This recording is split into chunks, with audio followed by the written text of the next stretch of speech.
Unless you order it. Who was that, Artie? Yeah. I didn't even know he was still on the show. That was Benji. Well, you don't get it. You don't get it in the joint.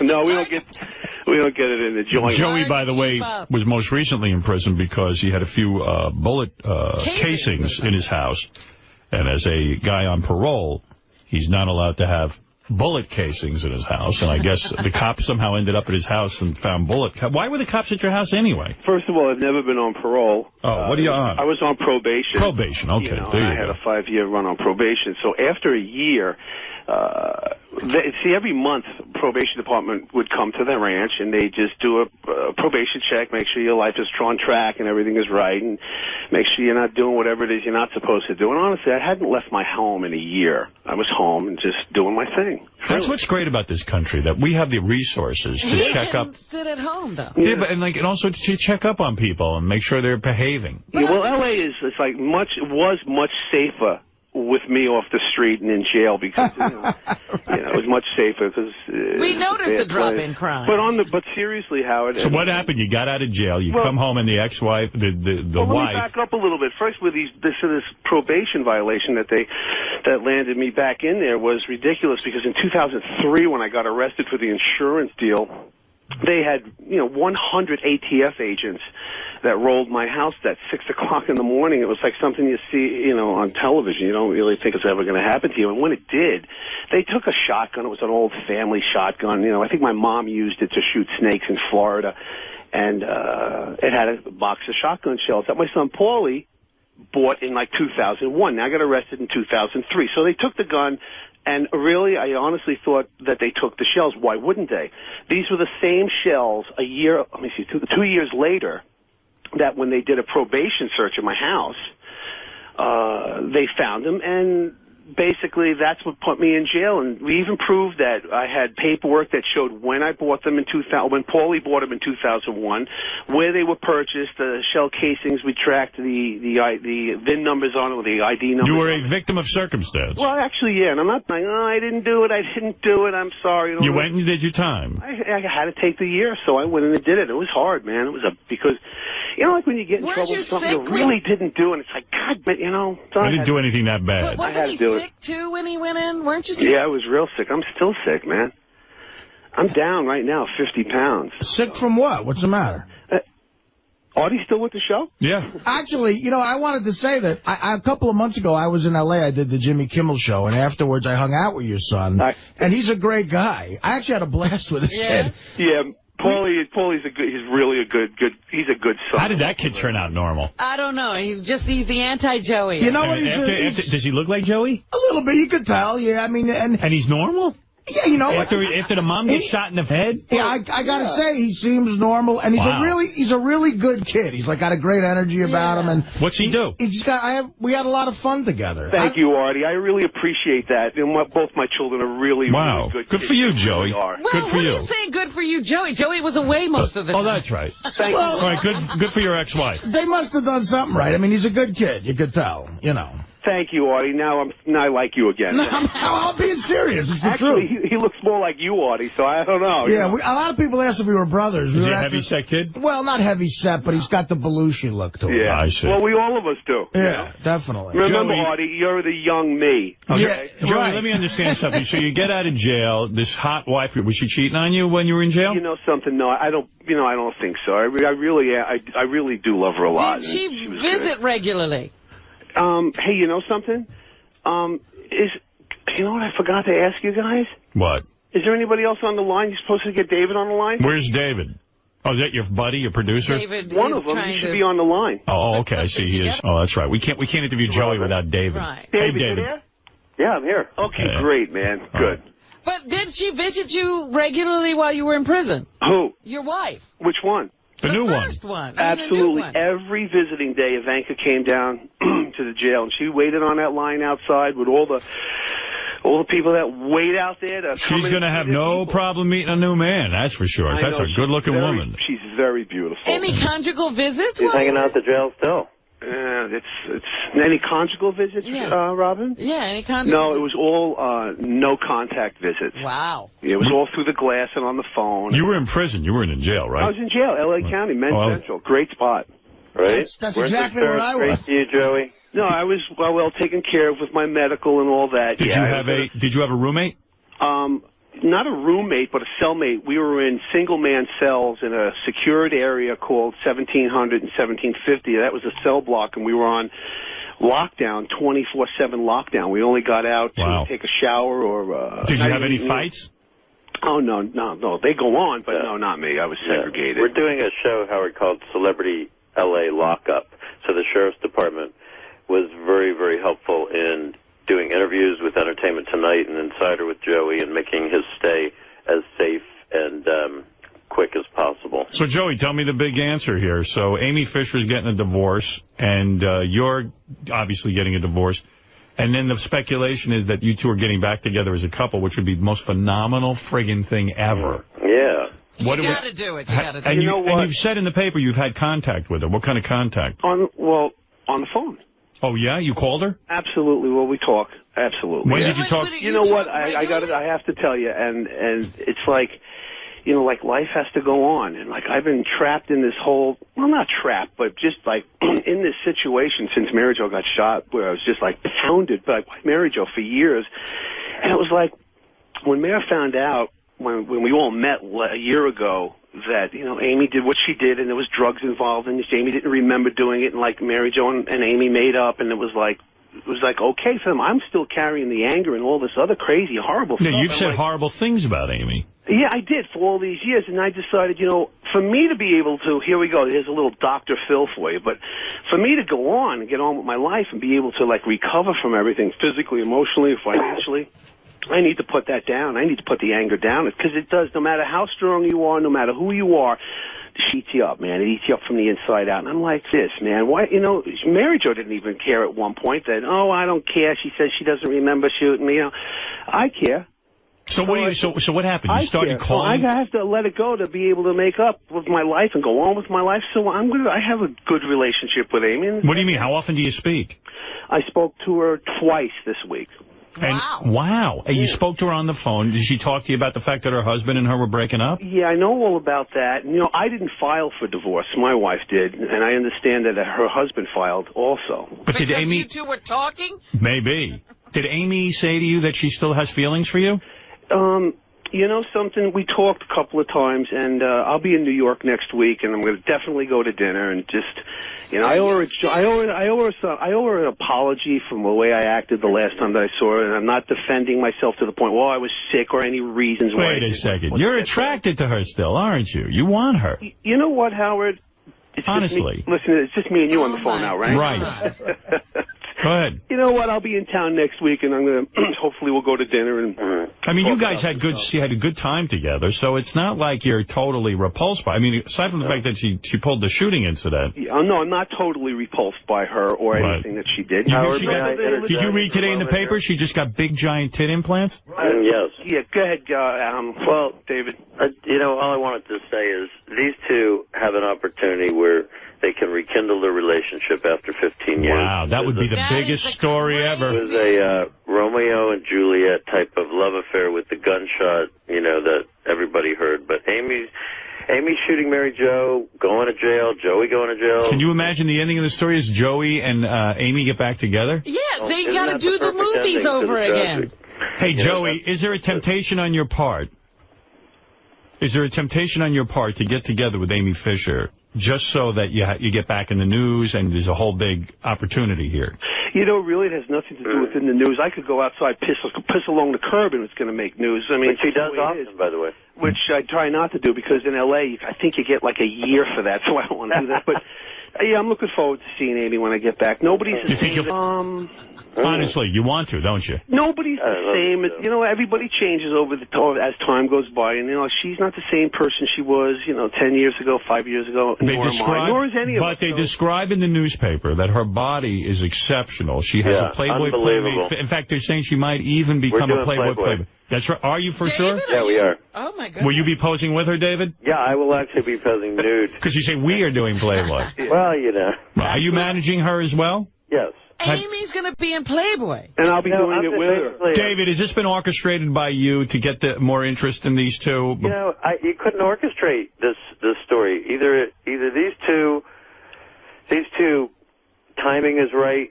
They're free finally. There's some opportunities. I think things have to be life-changing. Have you told Joey he better close the deal with Amy in order to make this thing happen? I don't have to. I mean, these two have chemistry together. What you're going to see over the next couple of weeks is kind of like a Truman Show, and we're going to chronicle some of it. Oh, it's a TV show. And I think it'll be fun. Wow. It's a TV Wow. show. Listen to Robin. Oh, yentering on everybody. Stop it. Wherever it goes, it goes. It's going to be, you know, it's going to be all right. Please. She's a professional yenta, you know.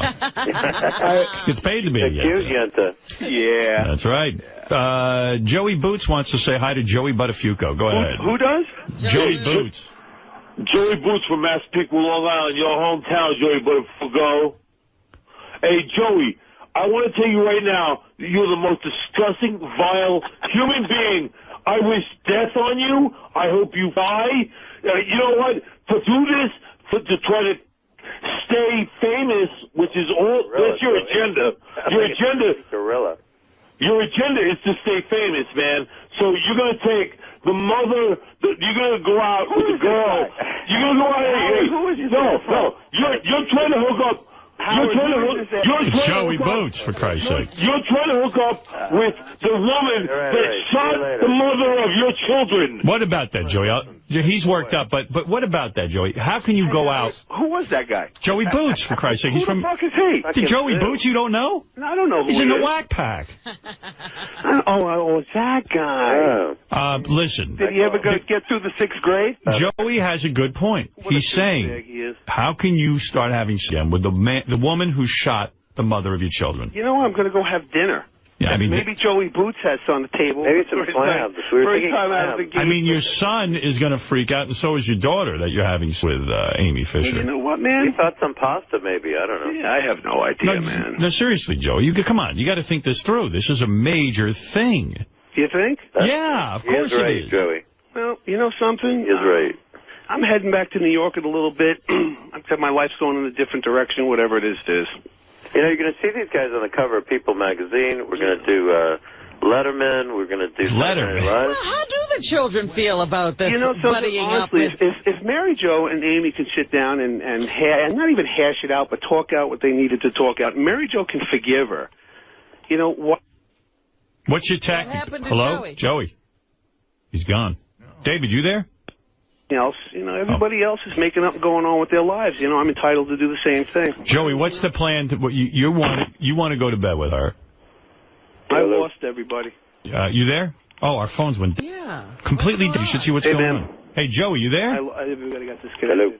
Hey, anybody? Nobody can hear anybody. Wow, the whole. Maybe they'll call back. Let's listen in. Let's see if anything else happens. Like we get some inside information. We got disconnected. Hello? Hey, guys, the phone system just died. Yeah, we know. The whole thing just crashed. We're checking on it. That would have been great if he just said something like, Amy, you can keep blowing me. What do you guys think? I'll go around the room. All right, first Fred. Is this just a huge publicity stunt orchestrated by David Krieff? Yeah, David Krieff is definitely behind the whole thing. And I really feel badly for Mary Jo. I mean, she's taken more shots on this. There's a phone being dialed up. I feel bad for her and for her kids. Joey, I think, is like totally lost. Robin, is this a publicity stunt? What's going on here? Yes, there's nothing going on. They're just doing this to get back in the press and to create another TV show. Artie, what do you say? It has to be. I agree with Robin. I mean, as low as a human being can go.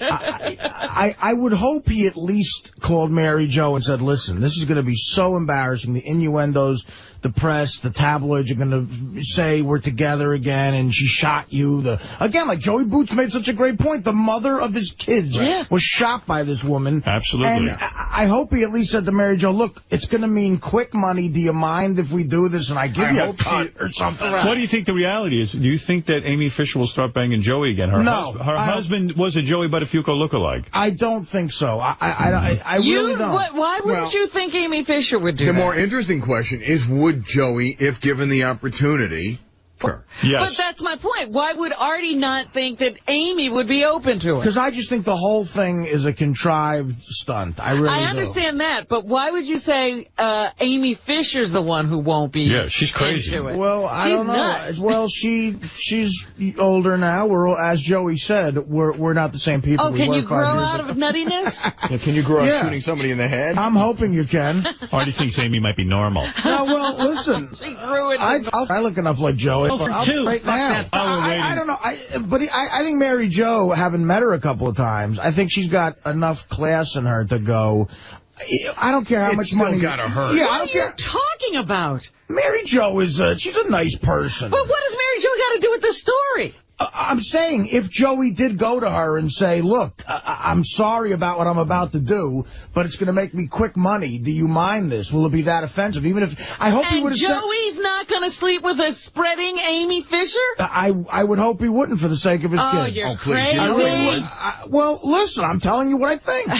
Joey, anything. Absolutely. Well, he likes that Amy Fisher. He'll be his kids. This will be because they're going to be screwed up, and his kid is a nice kid. They're going to be screwed. If they've survived all this, they can survive that. I don't think anything he can do will hurt them. I met his son. His son's a real nice kid. He doesn't seem to have any issues. And did you talk to him about the whole situation? No, that was awkward. I wouldn't have done that. But I've actually hung out with Mary Jo a couple of times, too, and I think she's the type of person that would have said, I don't care how much money you're getting. I don't want this to happen. So I think he's already pissed her off. Let me just say something. I'm trying not to blow my stack because we have a phone system that regularly just has to be rebooted. I don't understand that. I don't get it. So I'm trying to maintain my cool when we're in the middle of an interview, but that will need to be looked into. And while we're waiting to see if we can ever take another phone call for the rest of the show, I will read you this. O.J. Simpson thrown out of local steakhouse on the eve of the Kentucky Derby. It's about time. The owner of an upscale steakhouse in Louisville said that he asked O.J. Simpson to leave his restaurant the night before the Kentucky Derby because he is sickened by the attention Simpson still attracts.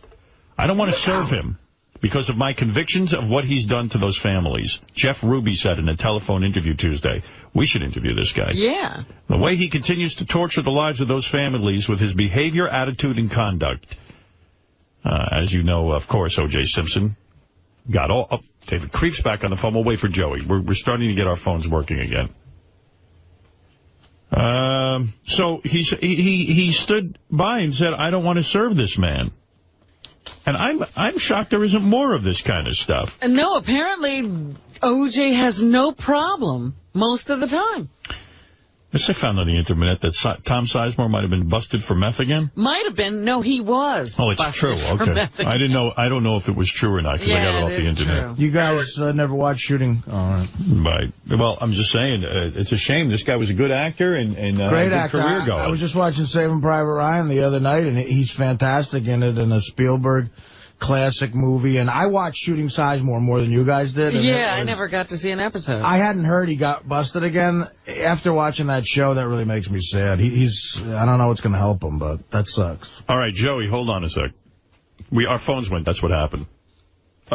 Joey, you there? Yeah, I am. All right, hold on a second here. I'm going to get this all back again. I got to get your friend there, David Krieff, on the phone, too. Oh, okay. You two are like two peas in a pond. Yeah, maybe they're having a relationship. Maybe. Maybe that's the real story. Really? David, you there? Robin. All right. Joey. How about you? Joey, the question was asked while we got disconnected. Are you, let's say the scenario arrives, you're out dinner with Amy Fisher. Having dinner, she looks great, she got the big titty implants, you know, she's wearing a short skirt, you like what you're hearing, you like what you're seeing. She smells good. You're having a few drinks.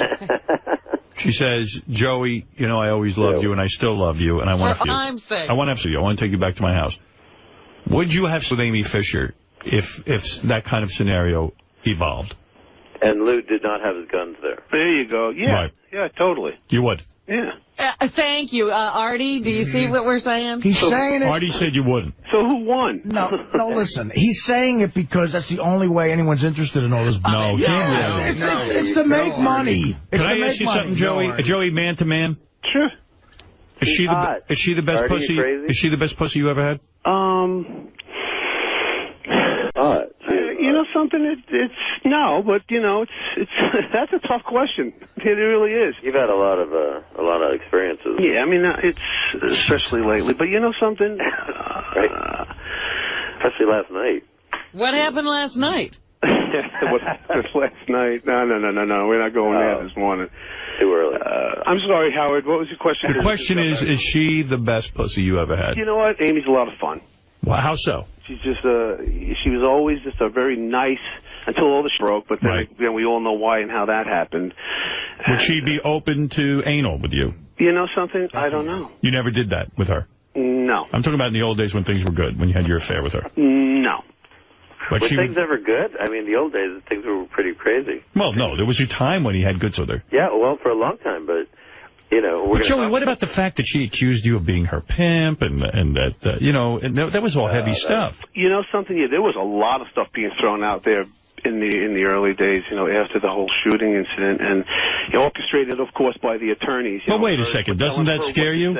Even my attorneys were telling me what to say. I was never involved in anything so like this. Joey should have a pimp, based on his... You know, there were so many things said. Honestly, I mean, everything from the pimp to her life with drugs and her whole way of life, and that I gave her the gun, and I was responsible. So I'm saying, aren't you afraid? No, because you know why? Honestly, we spoke about this, and then it blew up into a rage or what have you, but, you know, she actually, you know, told me she never remembered shooting Mary Jo. Like, she doesn't remember a lot of All right, so you don't think she's crazy? I don't think she's crazy. I really don't, honestly, and that's coming from my heart. I really don't. Do you have nicknames for each other when you were on good terms? Did you have lover names? No. Never. No. But honestly, like today, you know, I know, honestly, to answer your question, I don't believe that she's crazy at all. Wow. Have your kids weighed in on this, Joe? Do you think your kids are going to be pissed if you start a relationship with her? Probably. Yeah. You don't care about that? No, I do care about that, Artie. Well, how are you going to deal with that? Well, he won't see his kids. I'll deal with it when it comes to Artie's so serious.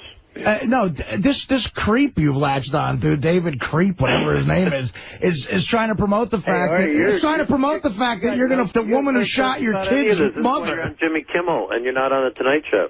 Huh? I'm not on the Tonight Show because Jay Leno's right. He's not a letterman. No matter what you say, Artie, I love you, man. Funny, Artie. What? You're not even funny. Dude, you're a creep who's trying to latch on to Joey to try to get him, to try to promote, to try to get him. Right of your life. And Howard Stern, without Howard Stern, you're nobody. Nobody gives a shit about you. Guess what, dude? I had a career before I was here, and I'll have a career in show business well after you're from creepiness.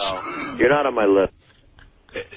We got cut off again. David hung up. Yeah, David. I didn't hang up. I'm here. How did you hang up for Artie? No, dude, you're just a weaselly parasite creep who wants to try to get this guy to make money off promoting this chick who almost murdered the mother of his kids. You're a creep. You're a creep.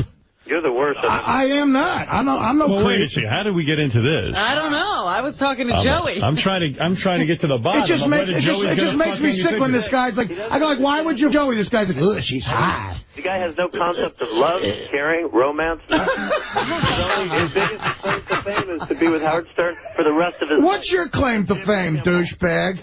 What's wrong with being with Howard Stern? Yeah, what's wrong with being with Howard Stern? Is that a problem? But, you know, if you were funny, it would be better. Well, Howard, why am I on the show? Because you're funny. Right, yeah, okay. Sir, what's your claim to fame? Bro. All right, let's find out, though. One question I have. I mean, aside from your feelings about David Krieff. Right. I met Joey's kids, and I feel bad for them. Yeah, that's his problem. He met a kid, and that's the end of it. Oh, he met a kid. He met Joey's kid. Yeah, I met a kid. Hey, can I tell you something? A kid who you don't give a about, right? You don't crap about this story. What? You really don't. And you're just talking out of your mouth. It means nothing. You don't know any facts. What don't I know about it, Dave? What don't I know about it? What about the probation violation? You don't know why he went to jail. You don't understand why he's out of jail. You don't understand... What does that have to do with anything? What does that have to do with anything I'm saying? You talk like as if you know this stuff. You've done no research. You don't know anything. What don't I know about the Buttafuoco saga that you know? Howard Stern. That's what you know. What? Just be funny, man. That's what you get paid for. I'm not... No, I get paid to talk on the radio. And right now, there's a lot of people laughing at the fact that I'm pointing out that you're a creep. Well, I think everyone already listens to you every day and knows that about you. I only show up once in a while. Because you're a parasite leech. Well, you guys obviously... you have some previous history maybe that we don't know I about. never met David Krieff. I mean, David... Let me tell you, I'm in the comedy business. I'm working on huge film. Nobody knows about it. Nobody knows who you are. Yeah, well, David actually does have a... You evidently do. He does do some film work. What are you doing? What are you working on? What are you working on, David? Right now I'm doing a wonderful project with Susan Lucci. It's a Sopranos... Sounds funny. Where she's the lead. She is the Sopranos lead. It's called Mafia Wives, the Antoinette Giancana story. It's a sequel to Mafia Princess that was on 15 years ago. That sounds hilarious. Everyone's been waiting for a sequel to that one. Well, once again... David, tell him That's as anticipated as Jaws 2 was. David, tell him about your previous work. Yeah. David. Hello. Hello? Are we gone again? Where's David? Joey, you there? Again with the phones. Hello? Tucker? Howard, they're still there. Will says Joey's still there. You didn't put him on hold, did you? No, I didn't touch a thing. You didn't touch anything? Joey, you there? We had to call Joey back because his phone got disconnected. Well, then where's David? Where's David? David, you there? What the hell is going on today? He and Artie were bonding. You guys were really going at it. Getting along well. I don't know. Artie's on the right track, by the way. I can give you a list of who he's booked as guests on the show. Well, wait a second. I'm trying to find out if Joey Buttafuoco is really hooking up with Amy Fisher. Don't we want to know that? I say yes. Well, he How are we going to find that out, though? I think what Artie is pointing out is we can't find that out. This is crazy if he gets back with her. I think if he does it, they'll both tell us. If it's just for the TV show, it's not real. I don't know what's going on. All hell's breaking loose. I mean, are they going to film them? I like hearing Artie yell at people. Yeah, Joey will be on in 2 seconds, Howard. Are they going to film them having what are we going? Where are we going here? I don't know anything about love. David will film that. Joey, what's going on today? Oh, I'm back on. Okay, cool, man. This phone keeps getting up on you guys. What's up with that? I think at this time it was you. No, it was all your... I'm going to hang up, right? Come on. Hey, you know, Artie, no matter what, I think you're hilarious, and we always had fun, and so... That's Joe, this ain't about you. It's about the kid that I met. That's your kid, who's a nice kid, who I think you're going to hurt by this. Yeah, well, Paul, he's not a kid. He's 27, you know. He makes his own choice. Hello? Dave. I'm going to... What is going on? And David's on there. Wait. David, you there? Yeah. Hey, we keep losing Joey. Did your phone disconnect? My phone has disconnected 3 times. So it's got to be us then. Yeah. I mean, I haven't hung up because of Artie. Trust me that. No, we know, sir. Yeah, we don't know. We're having trouble, and I just lost Joey Your again. layer of sleaze is way stronger than that. Well, listen, pal. Maybe you and I will meet. There he's gone. Oh, he's gone. He can't even make his threat or his offer of a... Me with this phone system. Well, you are. I'm getting pissed now. That was getting to be fun. I wanted his threat on tape. Yeah. Well, you got half a threat. If anybody's worried about XM and Sirius merging, I think it's necessary because we can't afford a phone system. Do you want to make... Yeah, it's Let me tell you something. I'll tell you what I'm going to do to you, Art.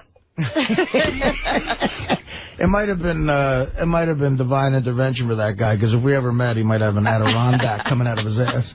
He doesn't like you, I'll tell you that. Wow. I don't like him either. All right, here's Joey. Hey, Joey, this is crazy. Yeah, man, we keep getting cut off, but it's on your end. Yeah, it is. We must have a time limit or something. It's definitely our fault. You know what it is? We have one of those old pay phones. There you go. If you don't put the quarters in, you lose everybody. The operator needs more money. See, God doesn't want this promoted. Artie's really worked up. Yeah, Artie's pissed off. I'm getting that feeling for the little bit that I can hear because I keep getting cut off. But Artie, it's like, you know, you hung with Mary Jo at the last show, right? Out here in L.A.? I've met her a couple of times, sure. He is right, Joey, though. If you bang Amy Fisher, it's going to f your kids up real bad. Right. Well, the thing is, it sounds like Artie's more concerned than Joey is. I don't think that's a good thing. Who gives a shit about me? Listen, you know, who gives a shit about me? But you should give a shit. You should give about yourself, because your kids probably give a shit about you, so you should give a shit. Give 2 shit about. She can rip my chest out. At this point in time, she doesn't give a flying. Who's this? Who? Mary Jo. But what about your kids? You know something? I love my kids. My kids love me. It's like, you know, I don't know what else to tell you don't think about that. this would hurt them? You know something? I'd probably have to sit down with him, talk to him. Well, you're going to have time to talk to them before you might want to do that before bang the date. Amy Fisher? Well, first you'll bang her, then you'll talk to him. Although I personally would love to see this. Well, of course we would. It would be good for us. I think a lot of people would. I mean, but seriously, I just want to. When you talk to Amy on, but wait a second. When you talk to Amy on the phone, like, is she talking romance?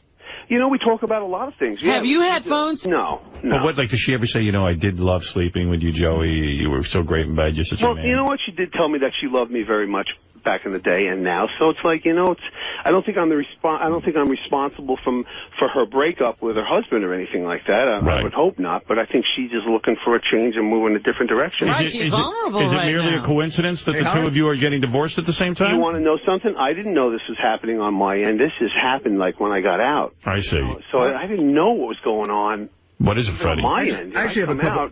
I have a couple of questions for Joey. Joey, when you were with Amy back in the day, did you think it was going to get more serious? Did you hope it would get more serious, or was it just a... That's what it was. It was. But how about now? Do you think you would I don't know. see it develop? I'm going to see where it goes. Back in the day, he's saying she was just a... Right. Well, wait a minute. He's not ruling out the fact that maybe it could develop into something. Otherwise, it would just... Absolutely, he's not ruling it out. But to me, it seems odd because you just found out you're getting a divorce. You're already ready to jump into something else with Amy Fisher? Hey, he's been in prison a year. Not that I'm ready to... There's no other girls on the planet. Right. You know what? And he's used to her.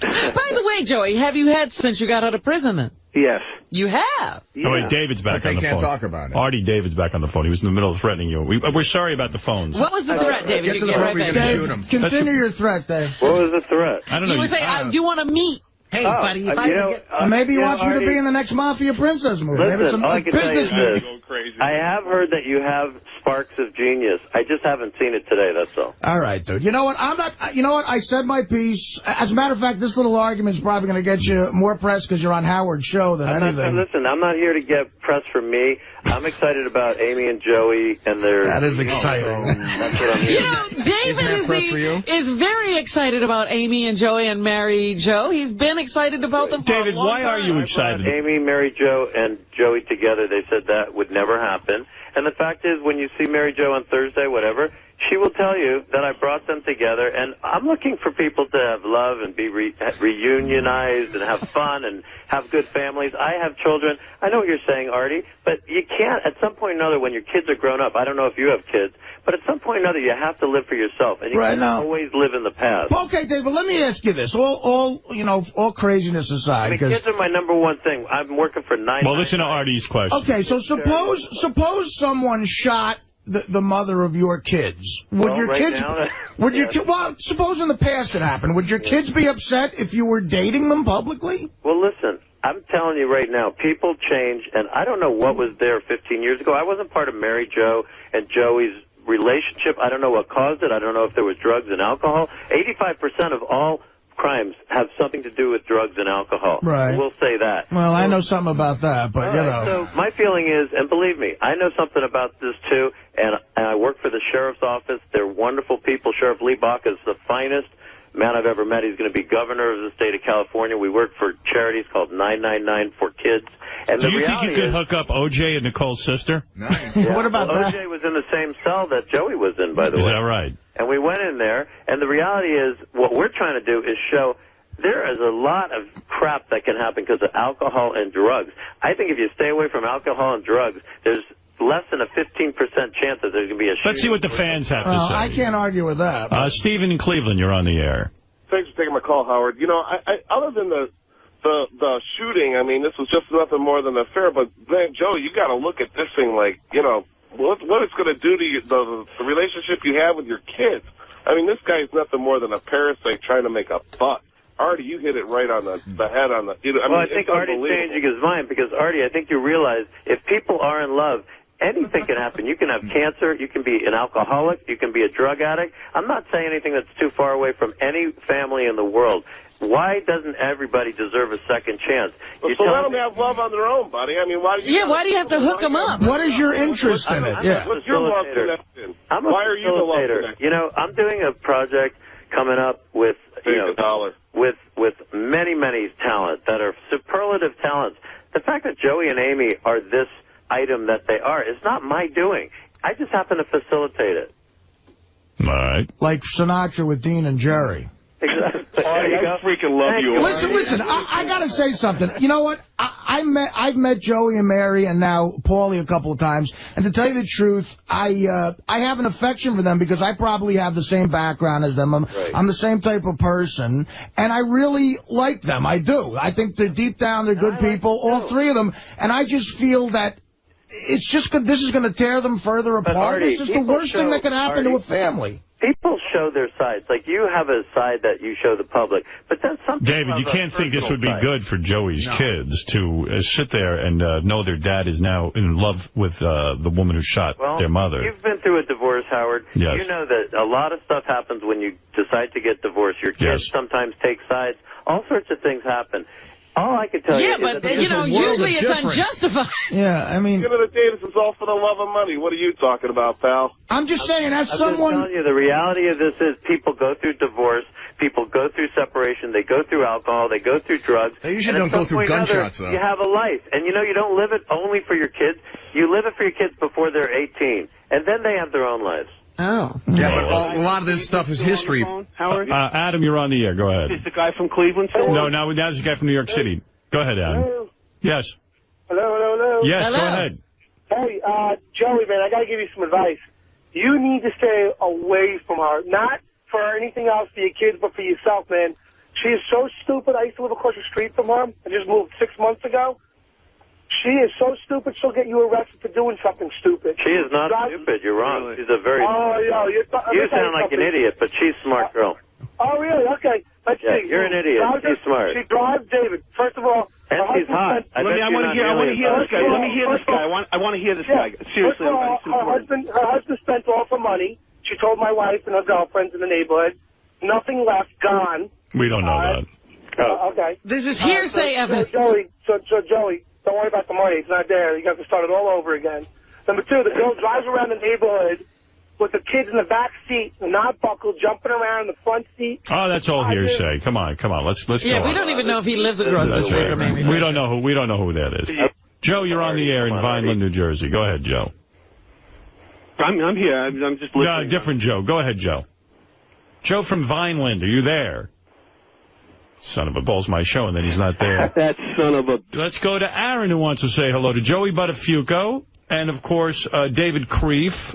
David claims that he is putting together some sort of reality show right now around this monumental meeting between Joey and Amy. Well, I know that he was taping Joey while he was in the prison. A meeting. Now it's gone past that, and these guys are rekindling their relationship. If they make love, will you tape it? Only if you're there with me. All right, let's go to Aaron. You're on the air. Hey now, Howard, Aaron Crane, Chicago, bro. I think you're overestimating the public. This is the most ridiculous thing I've ever heard. No one out there gives a flying about David Krieff and Joey Buttafuoco. Well, why are you calling right now? Exactly. Why is he calling Howard? Because I'm a fan of Howard Stern, and he puts him on the show for some reason. No one seems to care about you. You're wasting your time calling. Don't you think it would be outrageous if Joey began living and in some sort of relationship with Amy Fisher? And wouldn't you want to have cameras there? I would. No, I don't think so. I think it's old news, and no one really cares. Hey, can I tell you, their spouses, Howard, are amazing. This guy, Lou, is a ex-cop. He's a trip to watch. And then Ivanka is this gorgeous Russian that is going to be in Playboy as well. Oh, and the sons and the daughters. Let me tell you, if anything, what we're doing is we're putting Dr. Phil together with all of these people, and we're going to work out their family life. Dr. Phil is involved in this project? No. No way. You couldn't get Dr. Phil in on this. You got Dr. Phil on this? Yeah, Entertainment Tonight Dr. and the Phil Insider McGraw? has the rights to this. Really? Yeah. Oh. It's a Paramount production. Howard and Robin and the guy from Ohio and anybody who calls it with a negative, it is a big part of recovery as well. And I know everybody says, oh, recovery this, recovery that. But at least for me... What are you recovering from? It's a start. I'm recovering from like 15 years of insanity. And for me to be able to move on, you have to face some of these things. I got a feeling Joey's already made up his mind. He's banging Amy Fisher. Yeah. It's a done deal. This is a done deal. He thinks he's owed. Yeah. With or without conscience, huh? He's saying the only way he can move forward is to bang this broad. It certainly is not banging Mary Jo. That much I promise. Hey. Is Mary Jo a part of this at all? I don't think so. What if Amy then falls in love with Joey, and she goes out and shoots another woman in the face? Well, that's my fear. Every woman who has to watch their heads. That'd be fun. If Joey says hello. Every woman who's jealous goes out and just... Amy's on the loose again. Not every woman, Amy Fisher. Maybe this time Joey will shoot someone. No, not me, man. He won't even go near a gun at this point. No, like Dominic told me years ago, it's all about recovery and forgiveness and all that. Dominic, but it's true, though. He doesn't even like seashells anymore. All right, so there it is. David Krieff, I'm shocked. Who is producing a special. Correct. That is it's more than a special. It's a series. A series around this meeting between Amy Fisher and the families and Joey. Hey, Howard. Yes. How do you think? People? I mean, seriously. I mean, if we were living together someplace out here, hopefully, because the weather's better. Oh my God! You know, and doing different stuff, whether it's rolling in Hollywood, any up and down in Hollywood, doing shows, whatever, going to shows, going to Vegas. No, not like going to a show like what you do, Artie. No, but I mean, you said doing hilarious. I love you guys, man. Okay. But doing that kind of stuff, hitting Vegas, You and Amy. Oh, my God. Yeah. Do you think people would watch? Putting $500,000 down on a crap table and having some fun. I mean, just, having some fun like that. Is that a crime? I don't want to see a crime. An attempted murderer having fun. Yeah, no, it is bad, Joey. I think what Artie was trying to say is that this has tremendous, explosive ramifications in the life of your kids. This is the woman who shot the mother of your children in the face. Believe me, I remember that. Yeah, Joe, I'm saying, again, I think we have similar backgrounds, and if my father was having an affair with a woman, and that woman shot my mom, and years later, he started dating this woman again. And taking her out in Hollywood and having fun. Taking her out to Vegas and having fun on television. Now I understand. I think I would take a bat to your head when I saw you. Artie, is that true? Yeah, I would probably hit my father in the head with a bat. Is that stuff true that you just said about your family? What? Your father had an affair, or were you just... No, he was supposing. Why, Dave? Were you smelling another series? Dominic, you're on the air. Go ahead. That's the idea. You don't know. Dominic was Joey's lawyer for Yes. I started with Joey, actually, through Howard, and then I helped Mary Jo later, and Joey knows that. Yeah. And then I helped Amy get out of jail, so I kind of was there from the beginning to the absolute end. Okay. And I understand Howard and Robin's attitude, but what I don't understand is why you would make the comments you make about Artie, who's the best guy in the world. I love Artie. You're talking to me, Dominic, or to somebody else? Krieff, whatever. Oh, no. Krieff. Well, I love Artie, man. I've seen him. I don't know Artie. I think he's got sparks of brilliance. All I'm saying is it sounds to me like this issue is sensitive, and I don't know why. I don't know Artie. All I can tell you is there was alcohol and drugs involved 15 years ago. There's not anymore, and if there's not, then at least people can think clearly. That's all I can say. Alcohol and drugs by who? By Amy and I think Joey was probably... No. Joey never did drugs, and I read every probation report. I was totally clean. Absolutely. Totally clean when all that went down. I got clean in 1988 all from it takes everything. is one person to be alcoholic. If you can make money with this, that's up to you. But I think Artie's point and everyone else's point is true, and that may be something Joey accepts. But if these kids came out of this okay, I say that's an act of God almost, because they went through hell. I was there. Do you think things will change when they're 25, that Joey makes a decision like this to do anything in his life? I don't know. Let me tell you, they hate Ivanka, his current wife. They have given her such a hard time. They've never accepted her. It doesn't matter if it's Amy Fisher, Ivanka, whoever it is. Their family is never going to accept anyone as the mother. Wow. Mary Jo. Hey, Dominic? This is almost like a movie that you wouldn't believe the script. Hey, Ben, I got to tell you, and anybody who's listening to this, Dominic and I have always said this. You're very rare. And I've been through attorneys and met with them, and I got to tell you something. You have never lied to me, Dominic. You have never misled me. You will help me make decisions to go on and make the right decisions. And I got to tell you, man, you never lied to me. You never told me this. Honest to God, you were great for me, and you helped me recover for this. This is now part of my recovery. Okay. Still 15 years later. I don't know how this is going to come out. I don't know. If Amy calls me, I'll give her a free divorce.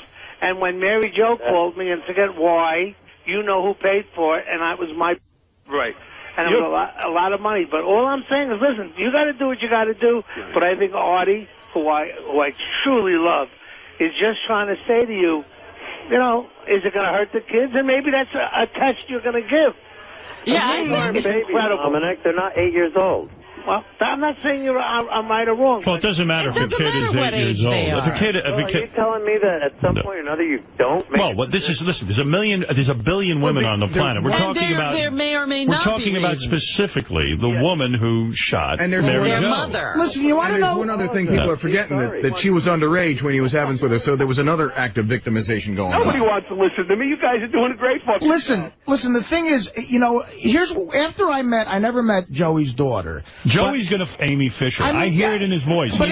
He's hell-bent on doing But this. after I met his son... I'm hearing that now they're going to just put the two of them in a house and see what happens. Right. That's crazy. Am I right, David, or not? You are brilliant. You're the only one that makes sense on this show. Because to me, you understand this show. Oh, you're nuts, David. I'm going to get on Artie's side in a minute. Yeah, well, I mean, listen. People make money off snuff films, too. Really? I don't know why I'm so smart, but I'm telling you. But I can't see. I mean, it's one thing to have them have a meeting. It's another thing to have them dancing around town. Hold it. Going to Vegas. Joey, it's a done deal, isn't it? Pretty much. You're underestimating Amy. Amy has 2 kids. Hold it, Dominic. I didn't get an answer. Right? I didn't get an answer. She's a great mother. I don't think she'll do anything to harm her kids. Joey. If you 2 could put a show on. I got to have a word in here. Joey. I agree with Dominic. I really do. Joey, you're going to have... I've always been the voice of reason. Wait. Oh, and God bless you, and I love you. So what do you agree with? He's saying not to have sex with this girl. Well, that's not the issue. That's not the I issue. discussed that on the phone today before they even meet, whether or not they're going to have some Amy's children have to see a headline like that. So what's the issue? You could sell this as a reality show. You want to see them in a house? Wait. What's the issue? I don't even know. Howard's the only one that brought it up. I've never brought it up. What is the issue? If you can believe this or not, honestly, from my heart, I owe Amy a huge apology. It's not about... For me to get started into this another phase of my life, I owe Amy a huge apology, and whether anybody's there to see it or hear it or not, and I hope somebody is, because I owe it to her publicly, I really do, because of the last try, and the last try I was a maniac. And by the way, this got the highest ratings of any Entertainment Tonight tweet whatsoever. I'm sure it did, Dave. I'm not arguing there's going to be interest in this, but, you know, after I met Joey's kid, Paulie, I honestly said to myself that night, I said, wow, that kid turned out great. He's nice. He ducked a bullet. He got through it, and he's going to be fine. And now you're dragging him back into it. Why test him twice? Artie, you and I have something in common. Artie, in my defense to that, I love my children, and I'm sure you speak to Paulie, and he tells you he loves me. We have a great relationship. We go riding our Harleys in the hills and everything, and I have a great relationship with Paulie.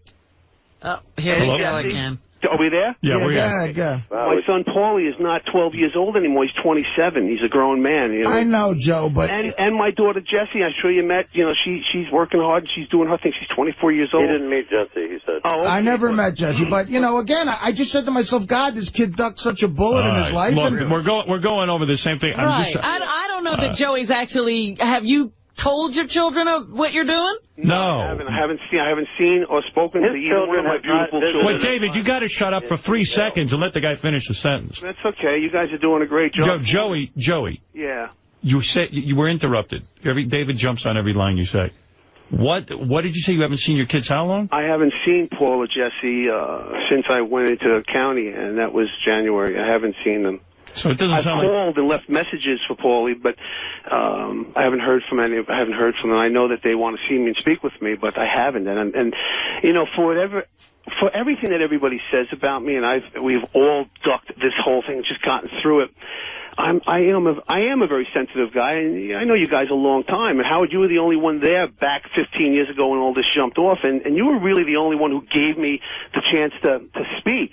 Honestly, you really did. You know, all right, so all right. Well, everyone's just saying to you, better think this through. I haven't seen my kids, and I really need to, but I just got out like 8 days ago, and I'm dealing with so much There's something wrong here between you and your kids if you haven't seen them for that long, so I would think real hard about whether or not you should see Amy Fisher. I have a question. Did they visit him in jail? No, he said no. He hasn't seen them. No, I didn't want them to, guys, because it's a real place to be, even for the people who come to visit inmates. It's a bad place to be. All right, Frank, you have the last word. Go ahead. Who does? Frank from 𝗪𝗪𝗄. Go ahead. Hey, Joey. You two deserve each other. You should take that money maker that you use in the body business and smack some sense into your head, you dope. All right. That's the last one. That was a great last word. Some neighborhood advice. He said that. He's going to play that for all his friends Friday night. Sniffing coke, smoking weed. Come on, man. Whatever it is. All right, thank you, Frank. But to answer Dominic, and because I respect Dominic, and I really, really do, because he's a real smart guy with all this stuff, and I just need a starting point. My starting point is apologizing to Amy and starting from that point for that last outbreak last May. All right. Honest to God, for me to be able to move on, guys. All right, David, go ahead and give yourself a plug now. Well, listen, there's a lot going on. We're very excited to work with the sheriff of Los Angeles County, 𝗛𝗏𝗿𝗱, who's going to be the next governor, we hope. Entertainment Tonight and The Insider has just been wonderful to give us the time. We appreciate you, Howard. I always come to you. You don't pay a dime, as you know, and I still come to you because I really appreciate everything you do, and you're a brilliant, brilliant communicator. And with Artie, you know this is nothing personal. I think we have some differentiation, but we love Robin, and I just thank you so much for the opportunity to be on the show today. All right, thank you, David. And David Krieff, Joey Buttafuoco, thank you, and keep us posted on what happens now. Got it, man. All right, very Listen, good. guys, honestly, I hope everything turns out all right. I really do. Thanks, Artie. Thanks a lot. Thank you, guys. Bye, Robin. Bye. Bye. Bye, Howard. I don't. I mean... Well, you hope everything turns out all right. Yeah. No, I hope the thing is a failure. Well, that's what I think Artie means. Yeah. Yeah, he thinks all right is that everybody is okay. Somehow everybody's okay is what I mean. Yeah, I don't know. Well, Artie, you made the right point. The fact of the matter is... I don't know what I'm talking about. Yes, you do. No, well, you met the kids, and you had a personal feeling about what they're going to have to deal with as a result of it. What you said was not out of line. You said to David, this isn't right. And more importantly, though, the only area I disagree with you is, forget David, Joey's got to think this through. No, I know. It is his decision. I thought you were putting a little too much responsibility on David. I agree with you, but I mean, we happened to be in the conversation together. I agree with you. Joey's a grown man, and David's a businessman, and Joey has every right and every opportunity to say no to this. Right. I'm just trying to get Joey to think it through more, man. I think he did the right thing. I do think it's odd, 8 days out of prison, that your priority is meeting Amy Fisher and not your kids. Going to Vegas. That's a great point. Yes, Fred? I respect Artie's opinion. I respect him as a human being, but, you know, David ultimately is doing nothing any worse than Entertainment Tonight when they do the Anna Nicole Smith stuff. Right. I mean, it's like, you know, it's like they're dragging her corpse all over the place to get ratings. Yeah, ultimately, so he's basically on the same par as Entertainment Tonight. And until people stop doing that kind of shit, David's free to do what he wants. It is Entertainment Tonight. Didn't he say he's working with them? Yes, he is. Well, it's a shame. I mean, look, he said it's got the biggest ratings ever. I know. I realize that. That stuff is interesting to people. It's interesting to people. Yeah. Look, it's no different. I put Joey on because I think it's interesting. The fact of the matter is that Joey's decision now is, as Robin says, do I go and make amends with my kids, or do I go fuck Amy Fisher? I don't think he's the father of their kids or something. And no father would do that. I mean, I would love to have asked Joey, had his daughter done something similar, had she been seduced by an older man, and maybe, I don't know, how Amy came to shoot this person, whether she was coerced, she was on drugs or whatever, how would he feel? Would he feel good about his daughter? I mean, would he be angry about the situation? Yeah, it's too crazy. And I sort of what you were doing, Howard, they're dancing around the subject like going to Vegas. I think putting it that bluntly, like, are you going to Amy Fisher? I think that might set him back a little bit. Maybe like, make him think look, about it. That's what this is about, and maybe it'll make him think twice. Because obviously David likes that because he wants that innuendo that might happen. It would be a spectacle if those two got together. Yeah. And the fact of the matter is, I think Joey's mindset is already, I got to get back together with this girl to keep the story going. And what we just did, what we managed to do here today is give him a sobering thought. I could not believe that he could say, do you think it would be interesting for us to be throwing $500,000 on a table in Vegas and having some fun? Yes, Wheels, go ahead. More entertaining than the Sons of Hollywood on A&E. Wheels, you're on in Bristol, Pennsylvania. Yeah, Howard, my brother was shot and killed at 18 by one of my best friend's brother. I mean, I can't imagine how it would tear my mom up if I even continued to be friends with the kid. Right. That's exactly right. Joey has to weigh the consequences of, like, is it worth it damaging his kids for money? It's bullcrap. There's no, I'm sorry. He's sorry. She shot his wife.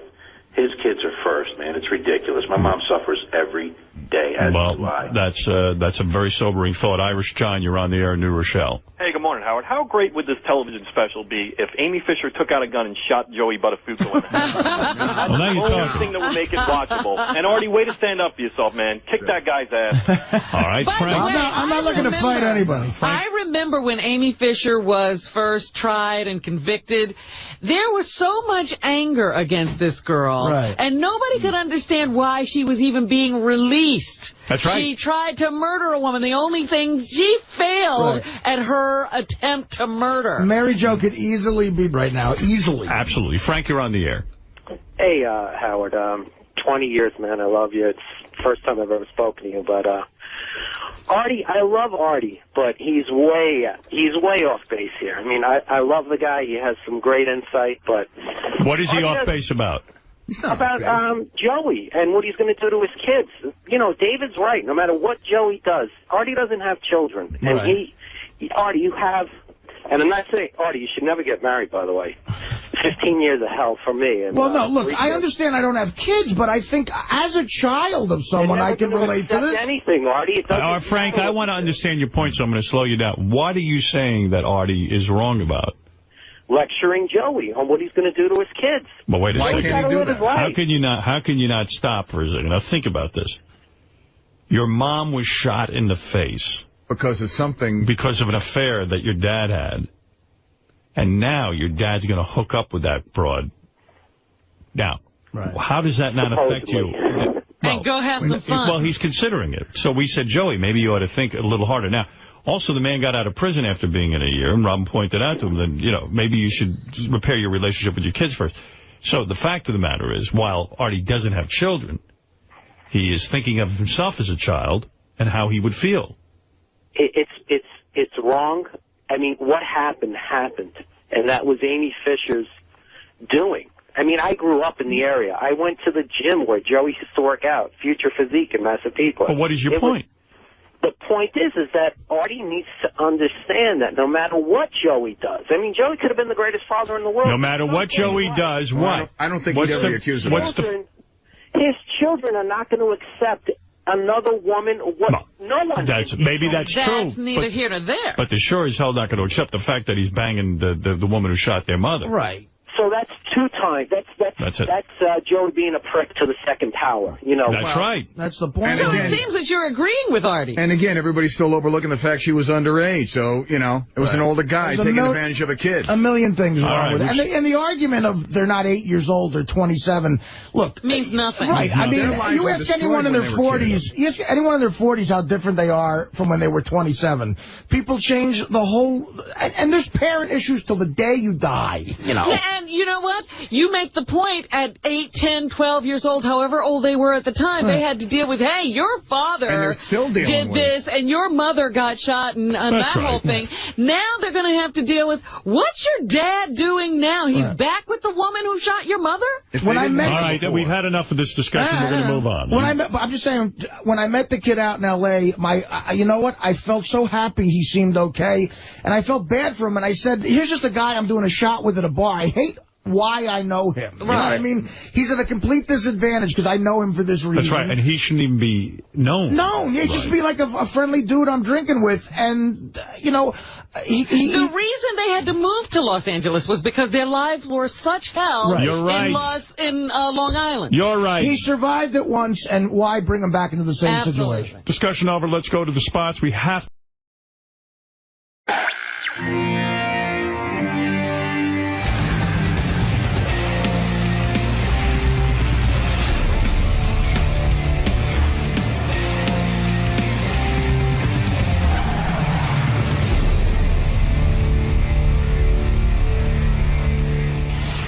Good morning, Cindy. Morning, darling. Welcome back. Thank you. I see you're carrying a book in your hand. The infamous book. Your memoir. My memoir. That's also the title of it, right? Cindy Lauper, a memoir. Just in case you didn't know. It's a memoir. All right. So, I imagine right this way. I imagine there are lots of... Who is the bunny? Oh, that's Hank, the angry drunken dwarf. He's no longer with us, though. Really? Yeah, so we leave him up there as sort of a tribute to him. All right. But you mean he just left? He's no longer... No, like he's deceased. He is deceased? About 10 years, 11 years ago. Oh, wow, I'm so sorry. He actually passed away right before 9/11, so his death was sort of overshadowed by everything that happened. Oh, okay. Sorry, I didn't mean to bring so much tragedy into the... Tragedy! It's a tragedy. But you're looking forward to seeing Howard again? And Well, I haven't seen him for a while, yeah. Yeah. Yep. My husband said to say hello, because they used to run together. Oh, okay. And share some stories from your memoir. My memoir. Yeah. All How's right. it going on, what's that show? American's Got Talent? It just wrapped up. He just finished it, so he's Just sort of wrapped getting up. back It's to going to normal. have new co-hosts now. Yeah, I think Sharon's leaving and... Mariah Carey. Oh, that's right. Never thought I'd see those two together. Howard It'll and be interesting. to say the least. All right, Cindy. I'll let you get in the studio and talk to Howard. Right? All right. Usually I'm in here with an instrument, so really throwing me off. Just talk today. Just talking. Wow. Okay. All right, Cyndi Lauper wrote a book. It's amazingly honest. I can't believe how honest it is. Yeah, I've been reading excerpts. I was just saying, Cindy. Hey, Cindy. Hey. You look great. You look great. You're an attractive woman, I gotta say. You're right? You really are. And I gotta still keep my looks, right? Body's nice. What are you working out? A diet. I No. stopped eating bread. I'm allergic. I have a gluten allergy. Don't believe it. I've heard that. psoriasis, and it's killing me. So when I stopped eating the bread a little, at least it stopped a little. Read I Dr. was John covered from Sarno's here down. book. All right. You got a lot going on. Didn't you have some back issues, too? Back pain? No. You never had back pain? No, I had, when I was writing the book, I was like hunched over the computer a lot, so my neck was killing me. All right, I know. I'll talk to you off the air about Hey, this. you wrote a book too, I right? wrote 2 books. I wrote Private Parts and Miss America. Miss America. Yeah, that was my second book, my follow-up, my second smash book. 2 big hits. That's good. I was just saying to Robin, I commend you on your honesty in this book. I Yeah. mean, it is remarkably honest. And, you know, look. You know what Oscar Wilde said, and Harvey told me this. Harvey What did he say? He said, feel free to be yourself. Everyone else is taken. No, but you put your ego aside. I'll tell you why. Because you even admit your failures. And I like this about you. You know, you talk about at one point when you were doing movies a lot, and you were in a movie called Vibes. Yeah. You were slated to co-star with Dan Aykroyd, who I think is brilliant. Me too. And you were excited about the project. Suddenly, Dan Aykroyd gets out of the project. He hated me. Yeah, and you admit that. Why did he hate you? You mean he met you and hated you, or he hated you? Yeah, he didn't think I was very good, and he thought I was... I don't know what he thought. He just left and said bad vibes. Did he say to you, did he confront you and say, look, I just don't think you're up to this? No, I tried to read with him, and it was the first time I'd never read Right. before with anyone. Which is a very disturbing process. Well, it's difficult. different. Yeah. It ain't like, you know, you're not supposed to act. So he did this thing that I didn't understand, and I felt like... What did he do? You're in there reading Vibes with him. Okay, it could be anything, like Mary Had a Little Lamb, right? So say it's Mary Had a Little Lamb, his fleece was white as snow, was everywhere, you know. Right. Blowing it off. Because I didn't realize, but that is a process. I just thought he hated me. I was like, okay, I guess I have to just keep reading. I went and did a screen test first, you know, with Ron Howard, to make sure I didn't look like a complete idiot. I said, if I look like an idiot, I don't think I'm up for this. Right. And then I did it, and he said, oh, it's great, you have something. You know, when Ron Howard says that to you, you believe him. If Ron Howard says to you, I'm going to put money into a film, millions of dollars, and you've got it, you believe that, of course, but yet you didn't believe in yourself. And when you met Aykroyd, I feel like you kind of lost confidence. Well, I was a little heartbroken that he, you know. Then I stayed on the project, you know. I was like, I felt like the bad egg. And they brought in Jeff Goldblum. Yeah, and they brought Peter Falk in because I begged them to bring Peter Falk in. I even had Great my actor. hair, but more than that, you know, the rhythm of his speech is like mine. And so I thought that that would look great, and originally I was going to have pink hair, but I fell asleep with the bleach on because I was really tired, and I woke up and it was really light, and I didn't put any more tone or anything on it because I figured, hey, all right, it's the wrong color, but hair is more important than none. So I went with it, and then with the two of them had black hair and my hair was light, I thought, well, it's very iconic, classic comedy, like Jean like Harlow Lucy had that. No, Lucy had the red. Yeah, she had red. Well, so all this thought goes into it, but bottom line is, you write in the book, and this is why I like the book, you're honest and you say you hated Jeff Goldblum. I didn't hate him. I had a problem. I thought he was going through something, probably. He was odd. He was odd, but to the point where, look, honestly, no matter who you are, I know you got issues and problems. Everybody got them, but sure. Don't stand next to me and make an old person really upset, or a kid, or a mother with a kid, because after that, you're dead. So in other words, you're alluding to he would yell at people on the set? No, he didn't yell. He would take a book, right, and read the book like he was having a nervous breakdown, which I understand. That's a process. Okay. I get it. But you know what? Don't stand right next to me when they have me standing for the light, and you got to go have a nervous breakdown. It's disconcerting to all the other actors. Well, yeah, and you can't. Rude. And what happened was the older guy kept forgetting his lines, so it was in the rotunda. Probably write me a letter like cease and desist. But hey, with Sandy, I don't care. Right, take I know the you best shot everybody else did.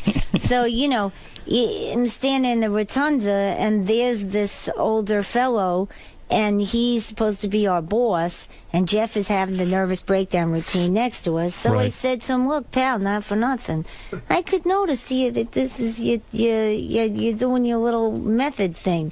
I said, which is fine and good. But why don't you take a walk? Because I asked the guy right in front of me, I said, do you find this disconcerting? And he said, yes. And I looked at him and I said, look, you do your thing, take a walk, and then come back. If you don't, I'm going to have to kill you, and it's not going to be a murder mystery, because I'll kill you right here in front of everybody. So the whole thing went completely. Well, I thought that was funny, too, but he was always, and what are you going to do? So there was no love lost there. I don't care if you don't like me. Who but cares? On a movie, you do care. It hurt my feelings no matter what.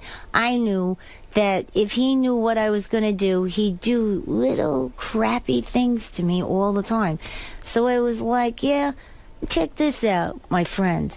Though I walk through the valley, you ever see this T-shirt? Though I walk through the valley of death, I fear no evil, because I'm the meanest son of a bitch in the valley, okay? How do you like that? Because where I come from, we're really mean. I understand you better now because of this book. I mean, I knew you had struggled as an artist and you had rough years, but I didn't know... Tough childhood. I didn't know how tough, and now kind of... to read it all in one book, the truth comes out. I mean, you had a miserable, miserable childhood. I mean... It wasn't... There was comedy. Yeah, but sure. I mean, there are moments, but for the most part... My mother was terrific, though. Your father left. Yeah. How old were you when your father left? 5. 5 years old. He splits. Your mother remarries. A crazy person. So crazy, he's a pedophile, you say in the book. Well, you see...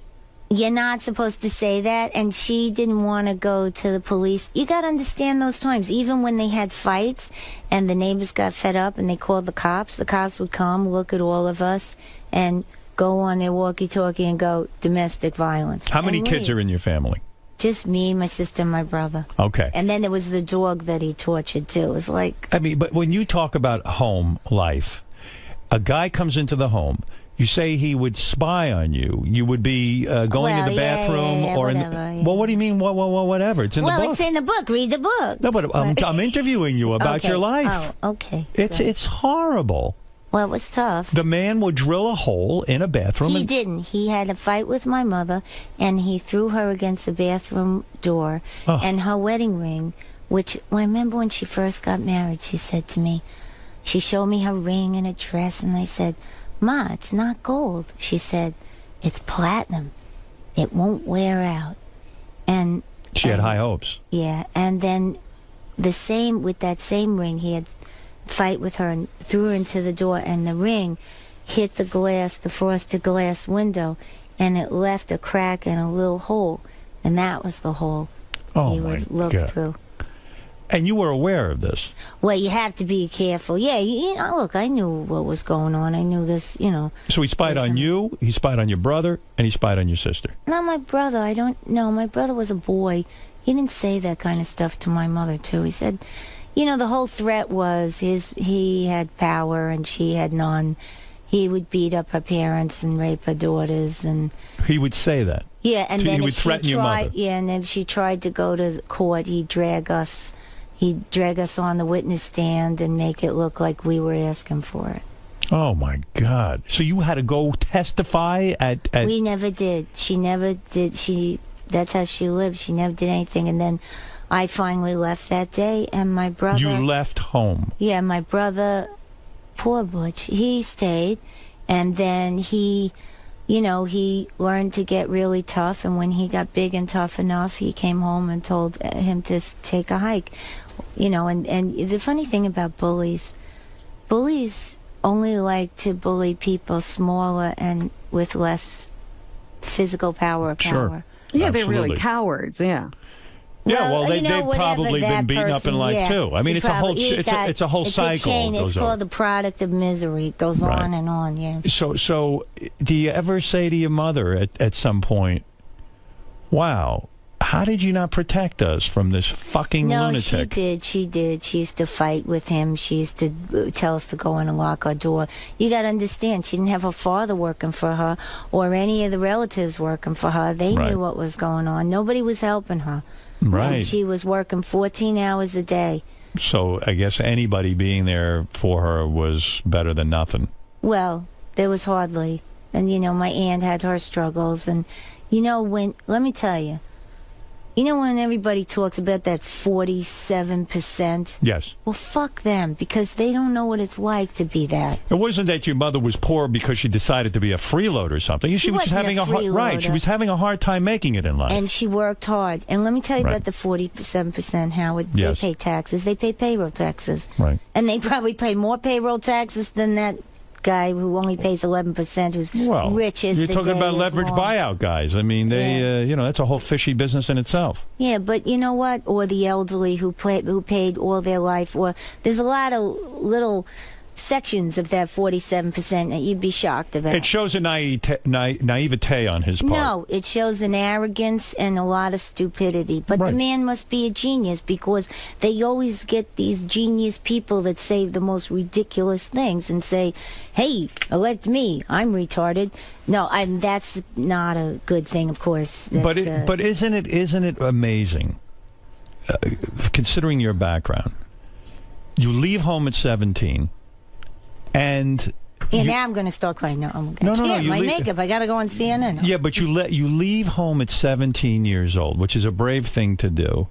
And I was packing since 14. Right. You just couldn't wait to get out of the house. But there was no place to go, Howard. I couldn't get anybody to hire me. Right. You had no job, but you had to get out of the house because you're living with stepfather from hell. Well, he was kind of a cross between Freddy Krueger and Don Rickles, because he was really funny. And then he was really scary, so you never knew when. Do you ever that really... That makes it worse, because you don't know which way to go. Do you have a tremendous trust issue with men? I mean, you say in your book at one point... Now, I went to different therapists, Howard. And did it help? Yeah. One guy he whined a lot, but he was really good. And then I realized that it wasn't just him whining in my life. He'd go... Well, Cindy, and then I had another friend I worked with, rude girl, and she'd be, Cindy, and then there was Myra that I was working with. Yeah, but Cindy, when you walk in, you got a little melody Cindy, there. when you walk into a therapist's office, you must have tremendous difficulty. I would imagine you need to work with a male therapist to get over your male issues. No, I worked with another guy who was working on anger, and he used to have you beat pillows with a wooden wooden samurai sword, and you had to do all this physical stuff, and then in the end, he wound up being a comedy writer for Comedy Central. See, I knew when he was having me do all this stuff, it was a little peculiar and funny. And maybe your life is bizarre. It's very bizarre. And it's bizarre in the sense, too, that I was thinking about this. Listen, it's always a good story if you can live through it. But there was a period of time in your life, you write in your book, that you even tried not to love men. You wanted to be a lesbian. Like you said, I'm going to will myself to be in a relationship. That wasn't it. Why? It was because all my best friends were gay. Yeah, and I didn't want to lose them. I wanted to be their friend, and I wanted to be like them. But don't you think it was like, oh, men are disgusting? I didn't think. I wanted to be... Listen, haven't you ever grown up and have best friends, and then they do something and you want to be just like them? Right. But you're not. But trying to be gay, I mean, you're not attracted to women. There's no, I mean, you have to force yourself. Wow, that's a really great hairdo, and that looks really fabulous, and I love the shoes. What a great... How far did you go in trying to be a lesbian? Did you live with a woman? No, I was 15. Oh, I see. You were that young. Yeah, it didn't happen. You tried kissing, and it didn't work for you. You're into guys. And men have been a huge disappointment in your life. You even got so... I got David Thornton. No, I'm talking about before David. David's a great guy, but you talk about in the book how you dated your manager for a long time, this guy. I loved him. You loved him. And he loved me. And you put him in some of your videos. I remember that. Well, then maybe that was a big mistake for him, because then people wouldn't take him serious. It was just a way that we could be together. He was my boyfriend before he was my manager. But when he broke up with you, I was really depressed. Depressed? You tried to kill yourself. You were thinking about it. I was thinking about it. Yeah. But then, honestly, Howard, sitting there with a vodka bottle from Russia, and I took a shot because I can't really drink. Yes, but can you believe it was so dark in your life? You have so many gifts and talent and Howard, good friends. Wait a minute. It was 1988. Yes. Lenny had broken his leg. He wasn't in the studio. The evil 𝗏𝗏𝗏 took over everything. I'm sorry. Gotta say. I mean, it was like the evil empire up there. But you're critical. You're critical of Tommy. No, it's not. Why, you his kumbade? No. I know Tommy, and I know him. I know him well. He's very nice. But I'm going to ask you. Unless you're in a business where it's about who's going to be the most powerful. And at that time, I also was stuck with a guy who was a bit of an alcoholic, who we were helping, and then all of a sudden he turned really weird, and I had to finish a record, and I was sick to my stomach, and my relationship with David was gone, Lenny was gone, everybody that made me famous or worked with me and helped me and was now gone. Gone. And now you have knucklehead Smiths up there who are going to try and make me do what Hart did and sound like Hart. So, for somebody who really wanted to own their own path, who changed the way people sounded on the radio, the way people looked, the color of everybody's hair, for them to then turn around and tell me I had to wear jeans and a T-shirt, why, you'd be depressed too. Well, but if Tommy is trying, I'm not just picking on Tommy. Well, it was him hiring the people. But yeah, I'm saying, in other words, he's got his money in you. He's got he's backing you. He wants to see you succeed. No? You feel he was against you? I have no idea. All I know is every time I put something out, they'd say, well, there's a memo saying that we're not going to promote you. I see. So, it's like, okay, who's that? Why would they do that? You mean they didn't believe in the record? No, because there was a lot of political stuff going on. At that time, Howard, Tommy and Walter were fighting. Walter Yetnikoff. He was trying to get Walter out. So I stuck up for Walter because Walter had helped me at one time. But I had helped Tommy, too. I helped Tommy get the job. I brought them over to my house. See, but I don't understand something. If I'm a record company guy and I own a record company, I want my artists to do well. No, they want their artists to do well. But aren't you their artist? Not when the guy who signed you is gone. No. And they don't care anymore? I mean, they have their list. Don't you know that's how corporation? They get rid of all the people, so they put their people in, and now they want a new face. But they wouldn't let me go. But you know what's funny to me? If I ran a record company, I'd say, I don't care who signed the artist. I got to make money with this record company so my boss doesn't get rid of me. No. And so I look at an artist like you. They didn't care like that. But the Japanese did come to me at one point and say, Cindy, we believe in you. We like your music. please make a record. We want to promote your music. We like what you do. Because at that point, everybody was telling me they didn't like anything I did.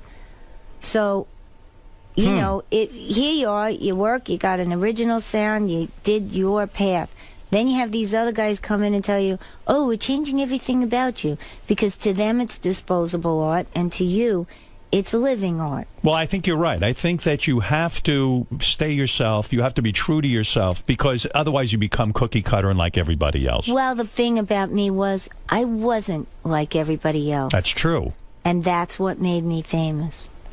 The song that made you most famous, I believe, was Girls Just Want to Have Fun, right? Was that the big one? What did it was, now, Girls Just Want to Have Fun would have gone by the wayside had there not been Time After Time right after it.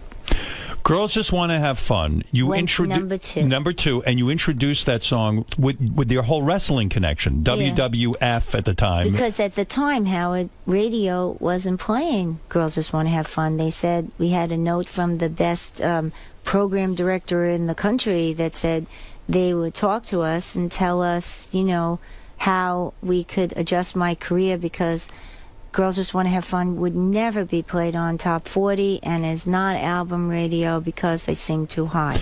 So you wisely, now I understand this WWF connection. Dave Wolf loved wrestling, and it was his idea, and he said, I have another idea. I'm going to put you on WWF, and you play Girls Just Want to Have Fun on the WWF. Friday night, Saturday morning, and Saturday night. He said you'd get 3 hits in a weekend. He found an alternative way to distribute the music, not using the radio. Yeah, and it paid off. Cross promotion, and we had fun. And so the record starts to sell from the WWF fans. They go, hey, we want to get a copy of this Girls Just Want to Have Fun. And well, no, there were people, we had little episodes every once in a while, and that wound up on E.T.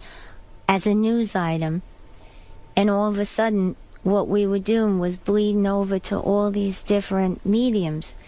And we were having a riot. So we said, okay, now we know what we're doing. And, right. And so it was on MTV. It was on news. It was... I didn't realize the wrestling had such an effect on your career, positive, because I was like, why is she doing that? I was already aware of you as an artist. I was like, why is she doing all that wrestling?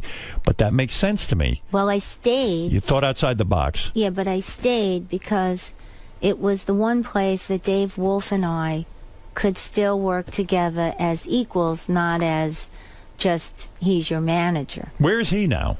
He's managing a girl named Beth Hart and a few others, and he's in L.A. Wasn't that a dumb move, though, for him to not continue to manage you? We couldn't. Because why? You were lovers that broke up? It was too much. Yeah. And you were madly in love with him. He was with me, but the problem was, honestly, in the end, I really feel like I was born in this planet to do something larger than myself.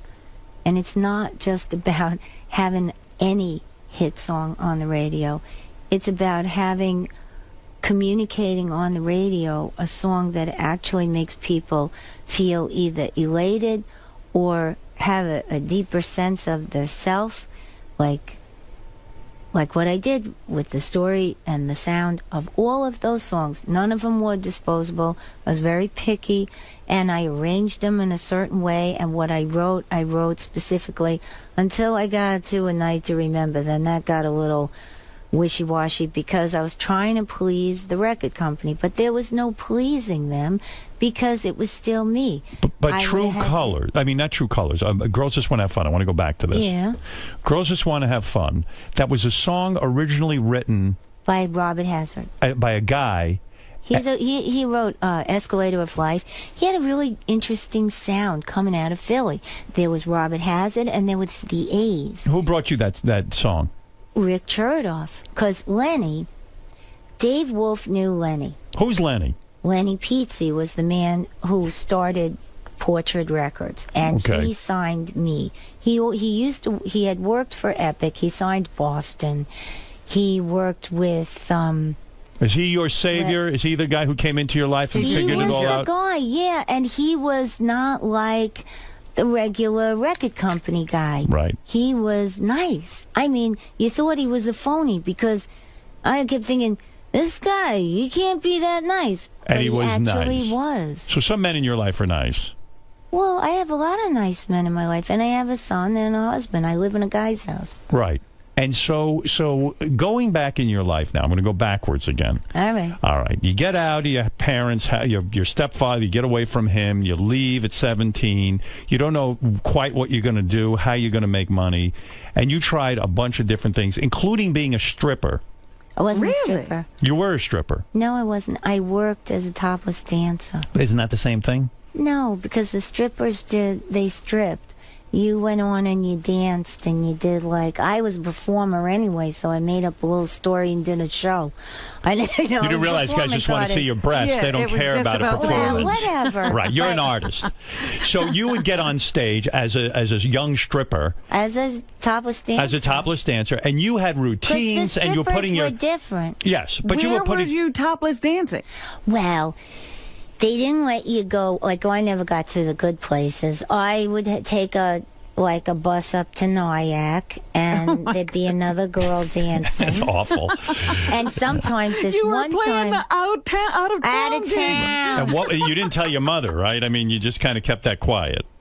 At one point I did, and she was a little disappointed. Right. Yeah. Would they pay you a decent amount of money, probably? Well, you could make $250 a night, and if you sack some of that away, you could buy a PA system, and that's what I was trying to do. Financing your music career. Yeah. Right, and that's pretty damn good money back in that day. Because my band said, you could always do this. You make a lot of money.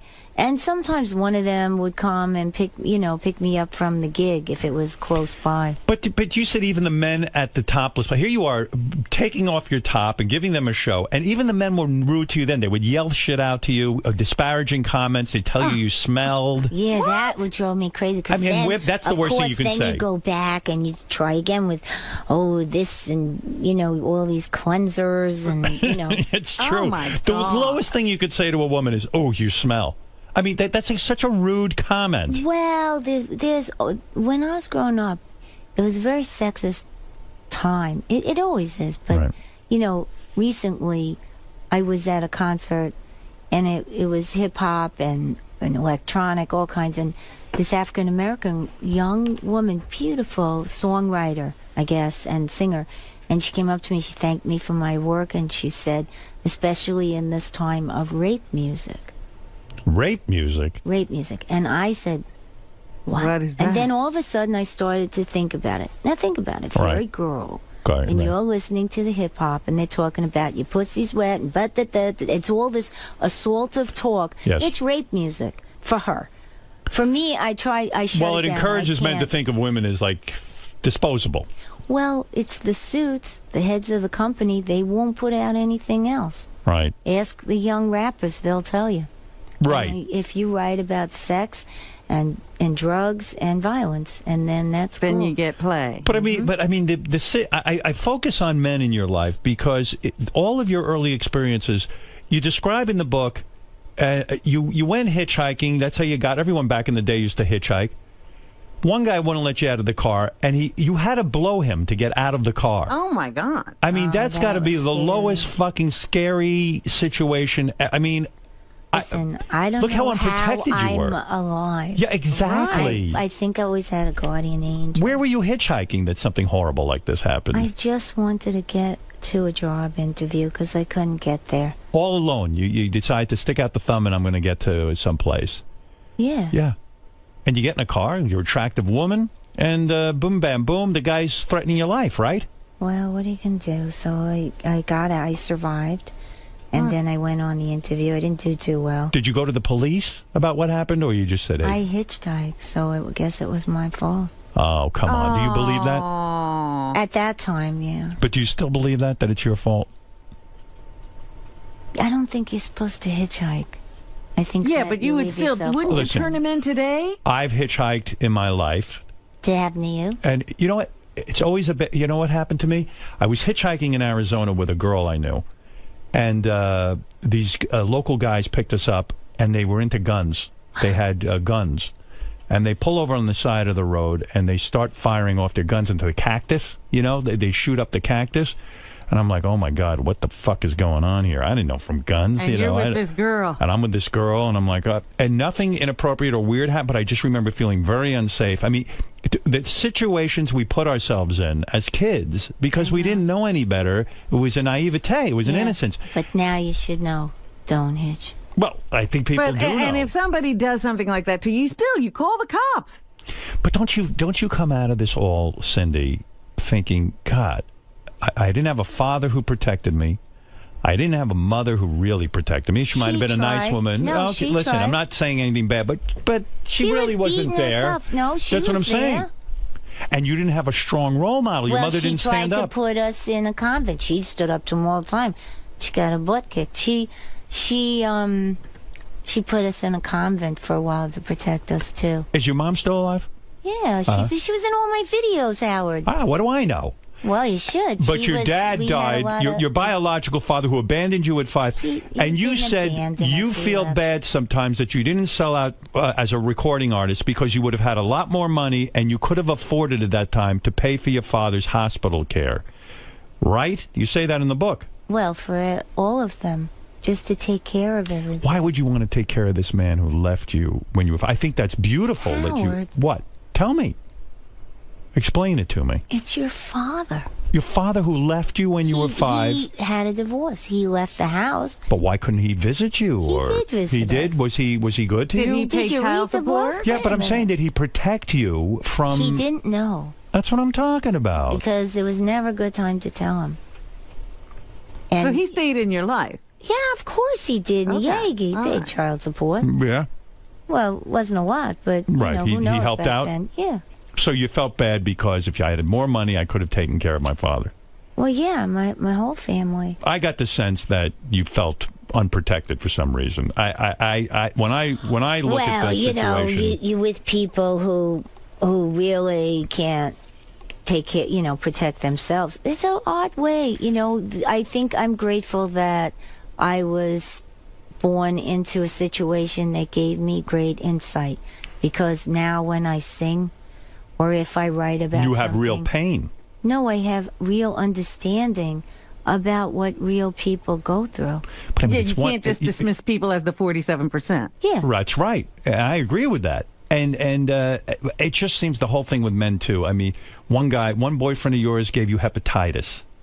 Again, right? Am I right? They always came with gifts. Yeah, now why do you laugh at that? I mean, it's one horrible story after another. No, because I was in the hospital, right? And they thought I had a dog disease because I worked in the pound. They thought because I cleaned up, when you work in the pound, you clean up the vomit and the Yeah, it's not fun. Yeah, but it is because the dogs are so loving. And so they thought I had a rare dog disease. And then I heard a nurse talk to another nurse, and she said, well, what does she have? And she said, she's hepatitis. She said, how did she get it? And she said, she had an affair. And I just felt to myself, all of a sudden, it was like an old movie. I had an affair. It was like Betty Davis. Right. Like you were the Scarlet Letter. Glamorous. Like no one had ever had an affair. Well, I was a kid. Yeah. I mean, men are horrible. I read this book, I Hate Men. That. What, one guy, I think it was the same guy, would tackle you and sit on your chest. And no, different fella. A different guy. Another winner. Another winner. Friend. He would fart on my head. It was not so my good. God. And he'd say, now can you hear? Oh, no, that was a boyfriend. Yeah, a boyfriend. Yeah, poor thing. He would say, poor thing. You think he's the poor thing. Well, you know why? Because I got out and I was able to become who I was meant to become. Do you ever Facebook these guys? And no. Are you friends with them on Facebook? I don't know. Just curiosity to see what they look like? No. I don't know. I mean, it's just horrible. The whole story is sad. I didn't think it was so sad. Well, it's not like Cindy Havisham. There's other things in there. By the way, it's interesting, too, your take on the WWE. I would think that, like, Vince McMahon and his wife would be great friends of yours. But you were disgusted when Vince McMahon's wife ran for office. And you made an excellent point. You said, why would she run for office, a job that essentially is taking care of people, when wrestlers don't even have health insurance? Well, they're not taken care of very well. But, I mean, listen, it's an entertainment thing, and they hire them as independent contractors. But when you see them, some of them hobbling and still their love for it. They love it so much. They love the occupation. They love being entertainers. They love wrestling. And they love wrestling. Right. And that's part, for me, is sad. But you're negative about Vince and his wife, I guess. Was I negative in the book? No, but you have made the statement that, I said, yeah, the whole the senator running for Senate thing. Yeah, that's scary. But, listen, I understand the wrestling thing, but when you start to step out and want to run the state, that's frightening. Well, yeah. So, getting back to this amazing career, time after time, an amazing story. I think that's one of the greatest songs ever, Time After Time. Anne Murray turned that song down. No. You see, what happens to the facts? You didn't really read the book. Give me the... Well, I'm sketching. What are you doing, Howard? You're just making things up. No, I'm not. Come on. Cindy, what do I don't know everything. The facts I'm a judge on a talent show. All right. Go ahead. Yeah. No, what are the facts of that? The facts are, Time After Time was a song that was written for the 𝗛će So Unusual album, and True Colors was a song that was pitched to Anne Murray. Right. And it was kind of... So I'm right. Go ahead. Actually, so far. You said Time After Time. Oh, okay. I got the name of the song. That's I'm sorry. pretty intense. Well, come on. Listen. I'm not living your life. You can correct me. No, that's a big... All right, go ahead. Big part that's different. Yes. And True Colors had come, and my friend Gregory had passed away, and they were my very close friends. So at that age, when you have friends, you think you're gonna live forever, I guess, and be old and sipping mint juleps. Not that I like what that tastes like, but the idea of it at the Pink Hotel somewhere, Right. And it didn't happen. So we were very sad, and we had the funeral. I was doing the song, and all of a sudden I stripped the song down because it was, it was pitched for Anne Murray, so it sounded like country, western, gospel. So I just was working with Peter Wood at the time. Did you ever know Peter? No. Well, anyway, he was a wonderful keyboard player at that time, and he played with Roger Waters, and anyway. Right. So I said, just make the chords that we use. So he kind of did different voicings, and I stripped it down and just sang with the keyboard. And then when I went back into the studio, Lenny was working with me, and I said, I just want the voice to be like when someone's driving in a car, you hear it in your ear like a whisper, and everything in the song has to call to your soul. So I put a drum sound that was kind of an archaic, like an old, sounded like an ancient drum, right? Call to the soul, and then kind of whisper in their ear, and it was a healing song. So I thought that would be the best way to heal people on a medium that does not have that kind of music on it ever. Right. And so, Girls Just Want to Have Fun kind of healed people too. And it didn't have that kind of sound on it ever either. So I took a chance. And of course, the promotion guys were like, "Son, where's the music? Come on, you're killing me." Right. But it couldn't take a lot of music, because once it did, when the lyric is that honest and deep and sentimental, you strip it down. Yeah, you don't put more sentimentality on top of it or over sing it, because then it becomes sticky and cheesy and schmaltzy. I feel a lot of music today is schmaltzy. I think that's exactly what they're doing. Yeah, that's what they think that's what sells. They kind of undermine the people or underestimate the people. But maybe it's because the singers aren't as good. Maybe they're afraid to strip down. When you strip down and take away some of that instrumentation and on the effects, suddenly it's all about the voice, Well, I thought it would be good. It would be an interesting, like, scientific experiment almost, of seeing if you could talk to people's soul. And, it's you listen to the radio all the time. Why not do a healing thing, something bigger than you? So I tried to make a song. I didn't write it, but I heard in the words something that was bigger. How many records did you sell? Do you know the figure? Do you keep track of that kind of thing? It must be an inordinate amount of records. I mean, huge. No. You don't know? You're not curious? I don't know. I remember when they first came out, it was never good enough. I was never, why aren't you more like Madonna? And I'm not. I didn't want to. Were you nervous about sales? Did you consider the business side of things? Oh, my God, yeah, because it had everything to do with our home life. Because if I wasn't successful, that meant my fiancé was not successful, so...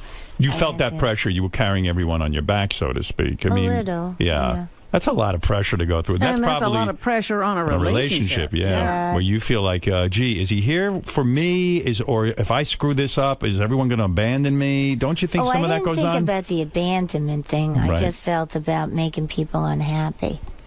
Is your favorite song that you do the True Colors? Oh. To me, that's my favorite one you do, Really? I like Sally's Pigeons. I like, I feel that is your most raw performance. Oh, it's naked. Yeah. It's naked. I like the blues stuff, too, because it was different. I like everything. I don't like to do the same thing over and over, so I don't think about my favorite. It becomes your favorite as you... I have a long career. Yeah, but when you do a concert, there's certain songs you have to do or the audience will walk away pissed. Oh, come on. I wouldn't do that to them because you need to celebrate. But whatever the style, like when I had all the old blues guys with me, I did Girls Just Want to Have Fun in a kind of blues funky way because it was fun, really fun. Right. And True Colors, I had Charlie Musselwhite play harmonica. And I would sing to that and play a little dulcimer, too. Do you work on your voice still? Do you take any kind of vocal... Did you ever take vocal lessons? You did? I still study with Katie. Why do you do that? Because as you get older, you've got to be very careful of that instrument, right? Well, you know what? No, not because as you get older. Because as you work more, when you first start, everything's about your voice.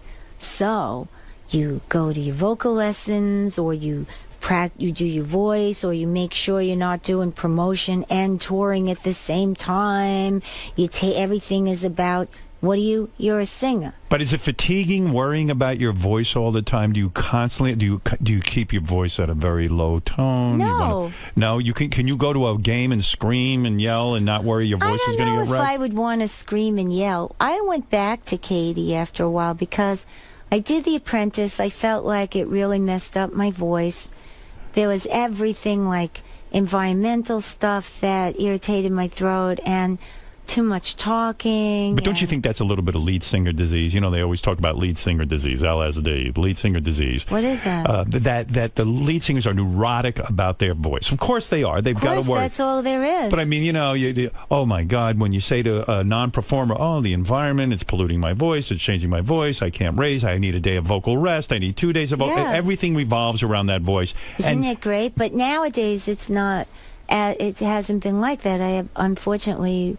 all these things like I have to leave for Chicago tomorrow because I've been writing music for the musical Kinky Boots, and so I write with my voice. And you're writing that with Harvey Fierstein, right? Harvey Fierstein wrote the book, and I'm writing the music, and Jerry Mitchell is the director. And now we have this amazing cast. It's a brilliant story. I know about it. Kinky Boots. I've seen that movie. It's based on a movie. Kinky Boots is the story of a guy who has a crappy business. He's a shoe business. He's going out of business, and he figures out he's going to make shoes for transvestites so that they can have big, oversized shoes, sexy heels and things. So it's Kinky Boots. He finds a niche market that's underserved. Right.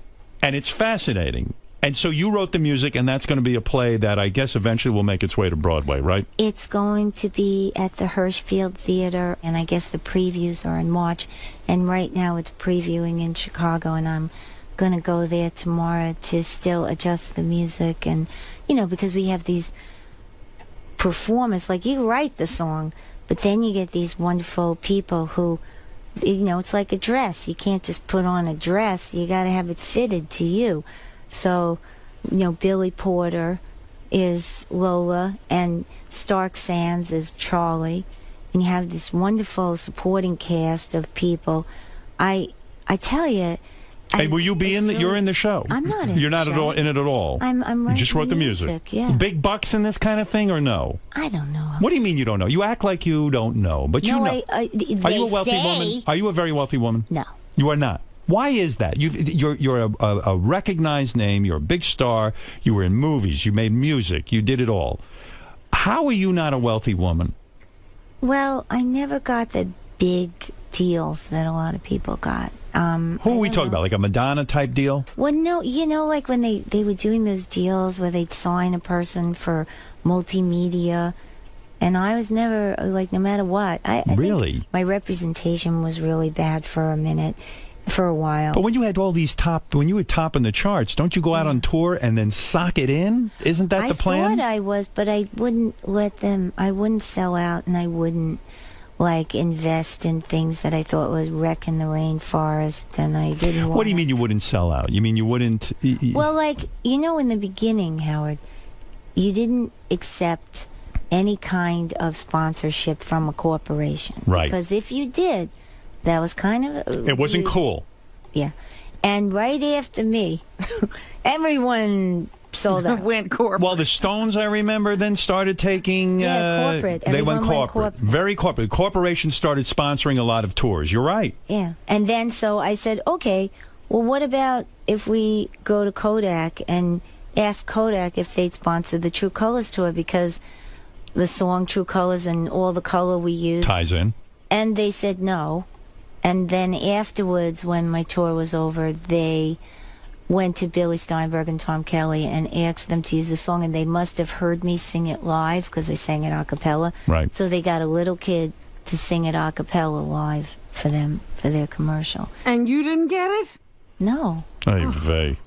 No, it was like little things like that all the time. And yeah, does my son say, Ma, what happened?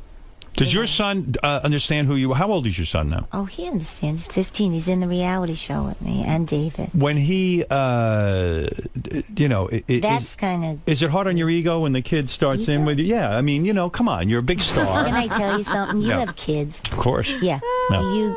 Do you, when you walk in the house with your kids, you leave that big turn star it off. shit outside. That's right. You try to. You hope it doesn't get involved, because then you're a disaster. Kids, your big star is home. I know. You try and forget. The dog doesn't care, I'll tell you that. You're really gonna do the reality show thing with your husband? You did it. And we're still filming a little. Why open yourself up to that? I had liked Mark Burnett's people, and I didn't. After The Apprentice, you liked it? No, I had signed with him before The Apprentice. Oh, really? I had gone. I'm surprised you did The Apprentice. Well, because I did it for the True Colors Fund, and it was able to fund the Give a Damn campaign. Okay.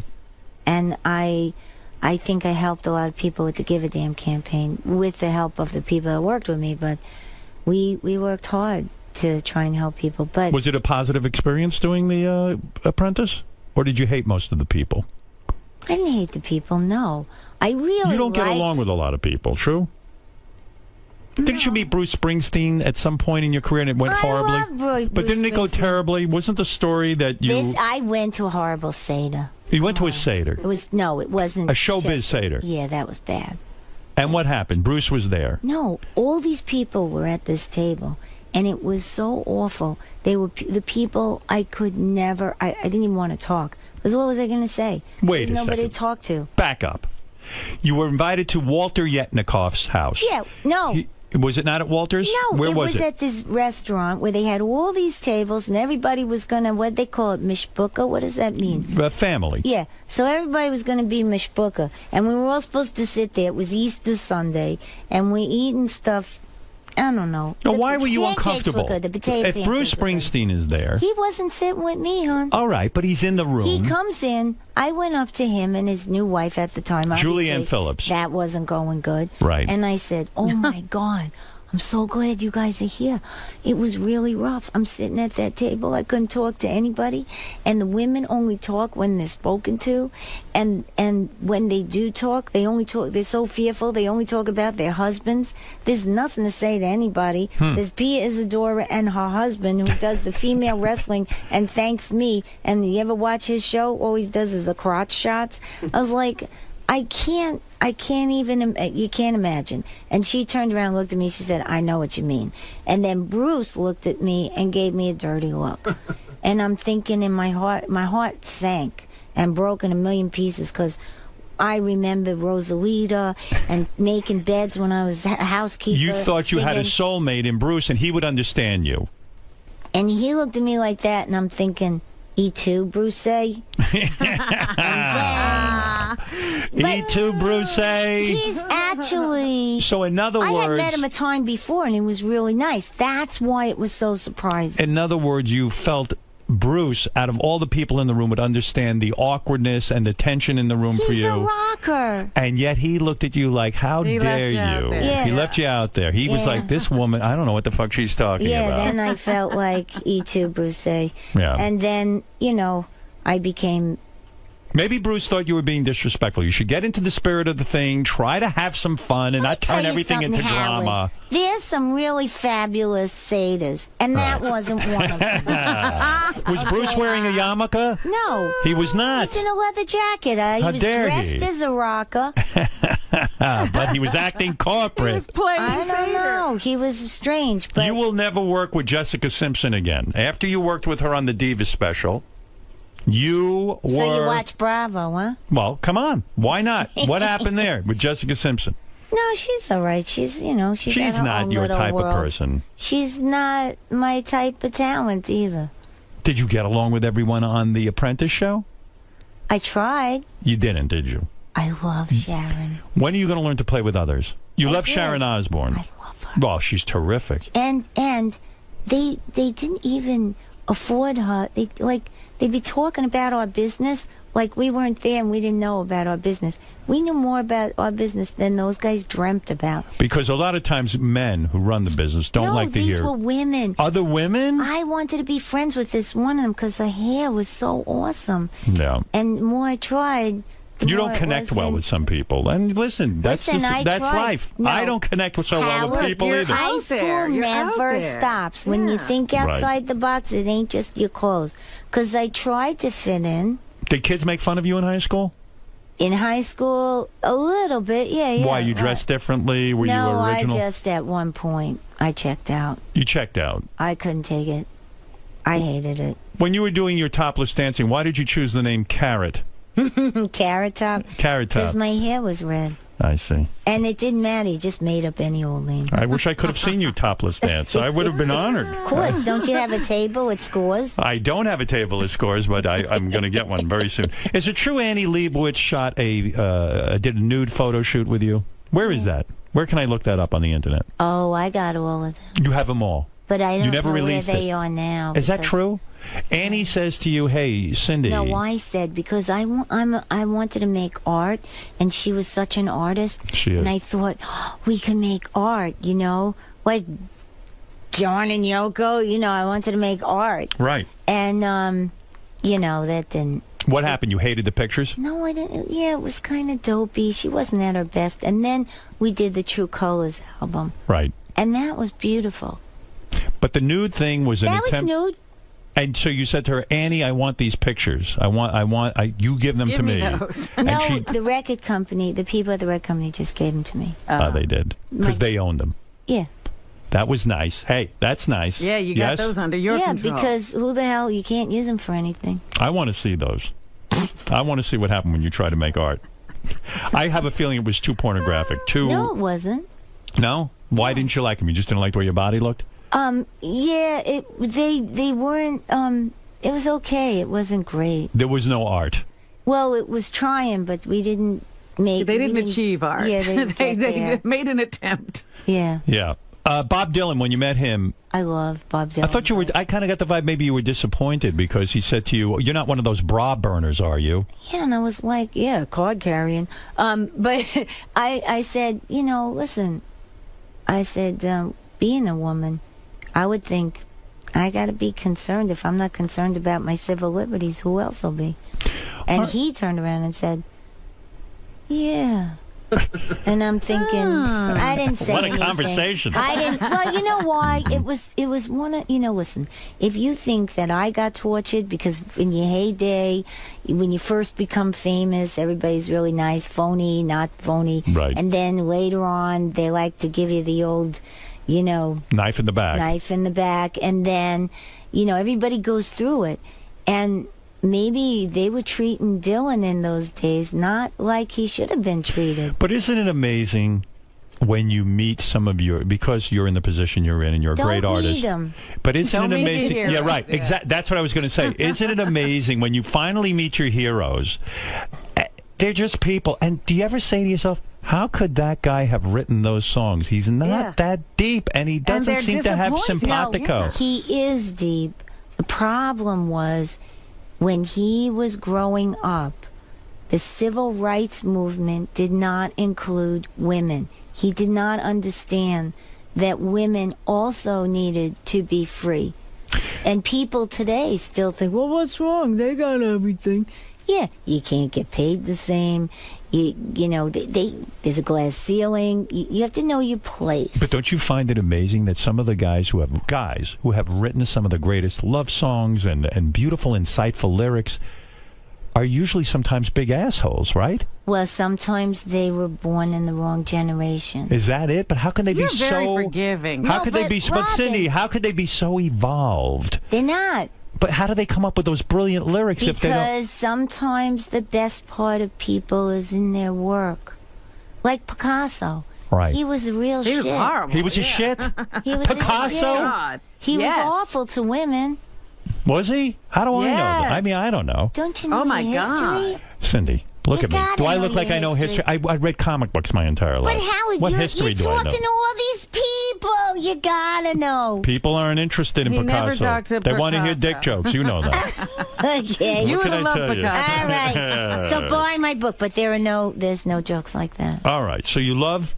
all right. Let's leave it at But that. you should have read the book. Cindy, listen, I just got in today. I'm going to get the book. So now I'm interested. I did write you a little inscription. Did you write the book yourself, or did you use a co-writer? Well, when it says Cyndi Lauper and Jancy Dunn, what do you think? How involved was Jancy? What was the process? I didn't want her to. They said, well, you'll have a ghostwriter. I said, the woman's not dead. She's not a ghost. So I don't like to take credit for somebody else's work. That ain't my thing. No, of course not. So did you talk it and he wrote it? We did interviews. Right. And then when I read it, I realized, oh my God. Some of the stuff some of the stuff she took from stuff I had been writing, and a lot of it was interviews, and then I realized, the one thing you didn't tell her, which you said you were never going to say, you may as well explain why you're the way you are. So I wrote about my childhood a little bit, just to give... You wrote about it a lot. I did? Yeah. Yeah, the first 2 chapters. Well, That's right. yeah, I wrote that so that people would understand when they said about girls just want to have fun. Was there a moment when they were vetting the book that they took something out that you wanted in that they took out? Well, I think my editor was really sensitive. Amy, she was really sensitive about a lot of things. You mean, in other words, she felt that you had gone too far? No. What? So what did she feel?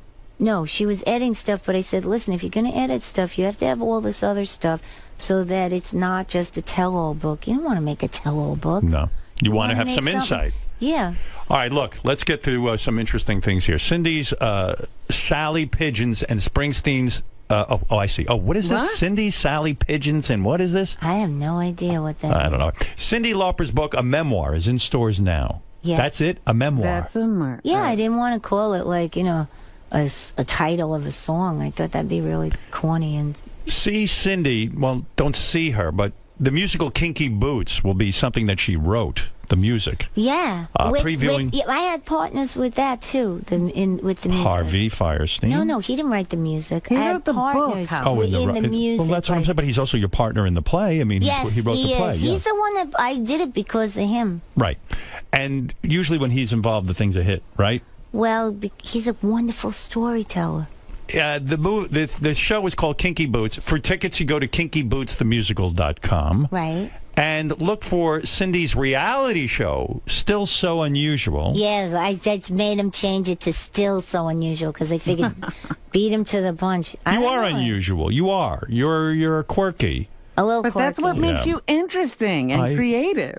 The reality show, did they come up with shtick for you to do, or do you none of that? I have a busy life, Howard, so I just tell them, come with me. And you don't turn off the cameras when things get intense? If you have an argument with your husband, David, or you have a... David is the easiest. You never argue with him? Oh, I do, but will it's the not arguments be on the show? I don't know. There's no arguments. Cindy, we want the real thing. Oh, you do have the real thing. That's right. Look for Cindy's reality show, Still So Unusual, on We TV. We, women's entertainment. Everything women. Not really. No? No, that show, the show has a lot of, like, David and Deck just appeared a little bit, and then the network went crazy and said, "Oh my God," you know. Well, we see great things, like weird things, like where you're hitting your kid with a hanger or something like that. Is there anything? Will we see that?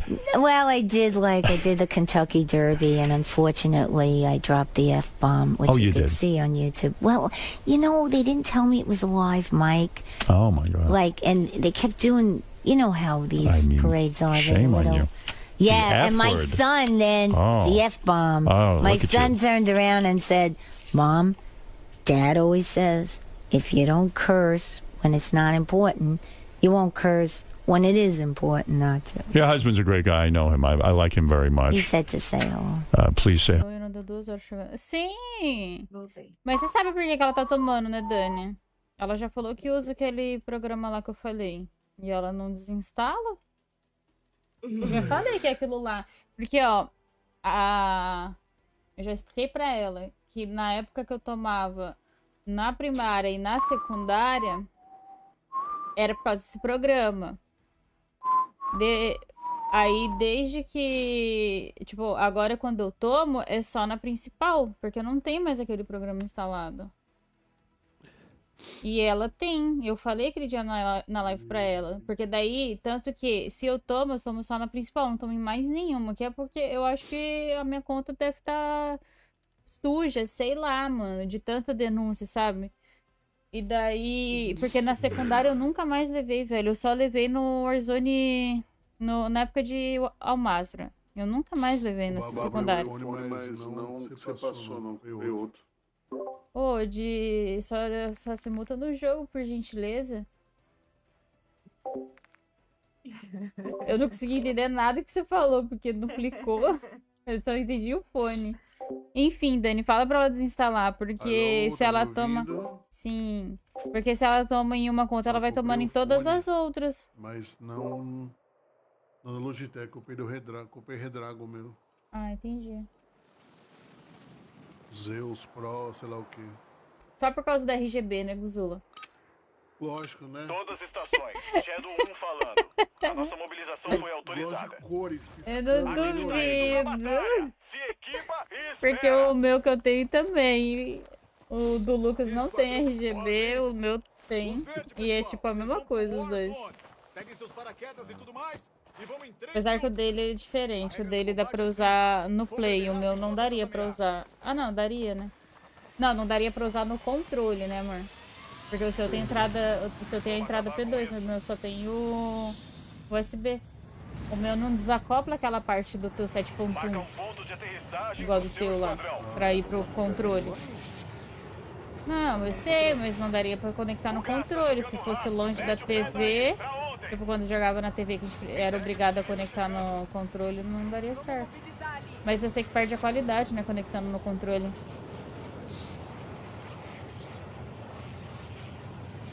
O controle eu acho que é mono, ele não é surround. Ah, eu vou te falar. Eu vou te falar que o meu eu tinha comprado por ser 7.1. Não consegui usar 100, mas depois que eu troquei pra esse daqui que não é... Eu gostei bastante desse aqui, bastante mesmo. No videogame não funciona direito, tá escondido. Esse barulho é alguém espirrando? Eu não tô ouvindo, não. Ai, tem cara comigo, morri. Morta, muito morta.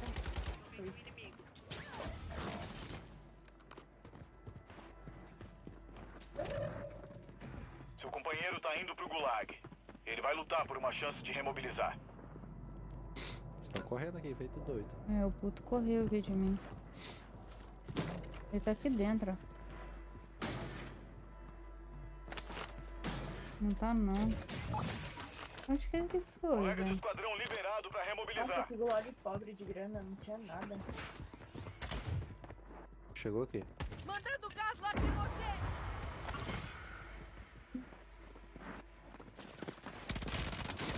Meu Deus, é uma Nath aqui. Ai, gente, eu morri de muito burra. Onde que é a base secreta? Nossa, a base tá aí do lado, velho. Nossa, eu morri de muito burra, velho. Eu acertei tudo a coluna. Meu Deus. Não acertava o cara. Muito animal de tetas.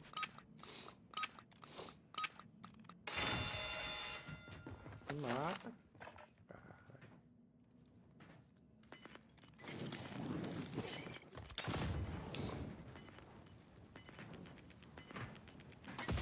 Mano, ele tá lá no fundo, velho. Não sai. Ah, não é possível. Sua luta acabou, soldado. Esse cara com o negocinho da luz. Esse cara acerta meus pés e me mata. Eu tô acertando o peito dele, cara.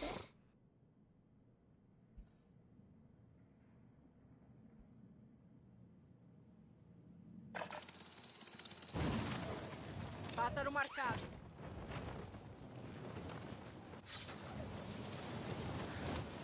Thank you, Winky. 𝗛𝗄𝗏. Lala. Falou, manito. Vamos.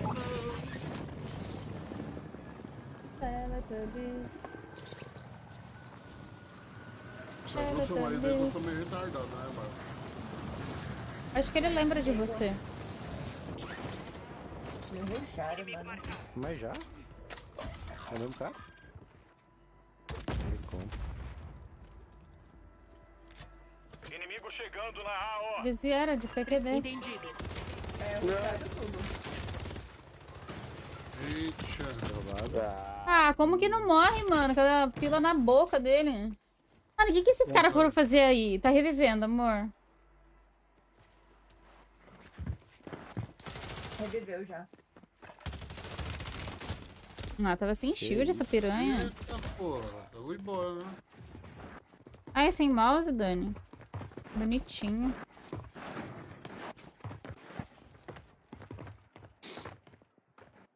Oi, você não tem que ajustar o DPI? O DPI não é diferente do que você usava? Sem mouse. Eu falei sem fio, não falei? Não. Falei sem mouse? Falou.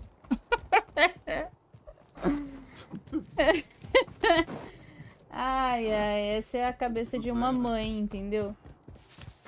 Pesada. Acabar de comprar essa loja miserável aí. Got a buy station here. Got a buy station here. O da Razer não tinha. Tá, mas você não conseguia configurar o tanto de DPI? Você não baixava o programa, né? Com medo do Shadow. Do inanimável.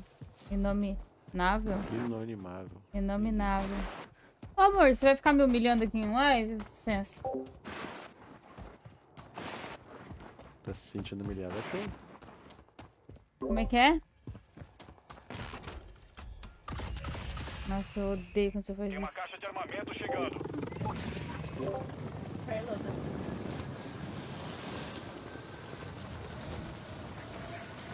Tem cara. Brinks. Que isso, só o Guzula vivo, salvou todo mundo. Quem diria, hein, Guzula? É, se juntar dinheirinho e comprar os amiguinhos. Pra matar, que é bom. Quem diria, hein? Né? Carregando todo mundo. Pois é. Ainda bem que você é forte pra carregar 3.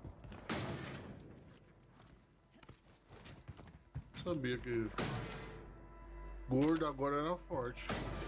Ai, Guzula, fala que você se auto-ofende. Mas eu tô surrealista, pô. Não tô na frente. Ah, mas você é fraco. Você não é fraco, né?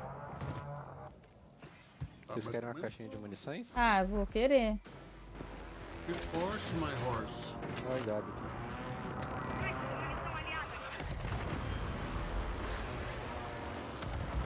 Gás se movendo. Tink, Wink. Estação de compra aliada mobilizada. 𝗛𝘄𝗿𝗍. Passa a placa, vida. Muito bem, seu esquadrão tá na zona segura. Ó, tem placa aqui, ó. Tem uma caixa de blindagem aliada aqui. Estação de compra aliada pronta. Você faz como esses áudiozinhos aí? Eu quero fazer graça aqui na live. É uma placa de som que vem junto com o microfone. Ah, rico, Dinheiro né? aqui. Rico. R$120 na Shopee. Ah, que legal. Você compra o microfone completo, com haste, com abafador e com essa placa de Mentira, som. até com o braço? É palminha, ó a palminha. Ó, tá gritando daqui, ó. Cadê? Eu Tem um tenho... inimigo descendo na área. Nossa senhora! Que isso? Que balinha foi essa? Cadê a minha mod Daniela? Dá um clipezinho aí. O cara, não, isso é senhora. Ó, tem outro, tem outro. Tem outro. Foi HS, hein? Foi HS, hein? Não menospreza a minha balinha, não. Foi HS. Qual o bagulho do comando do Krieff, pá? Não tem.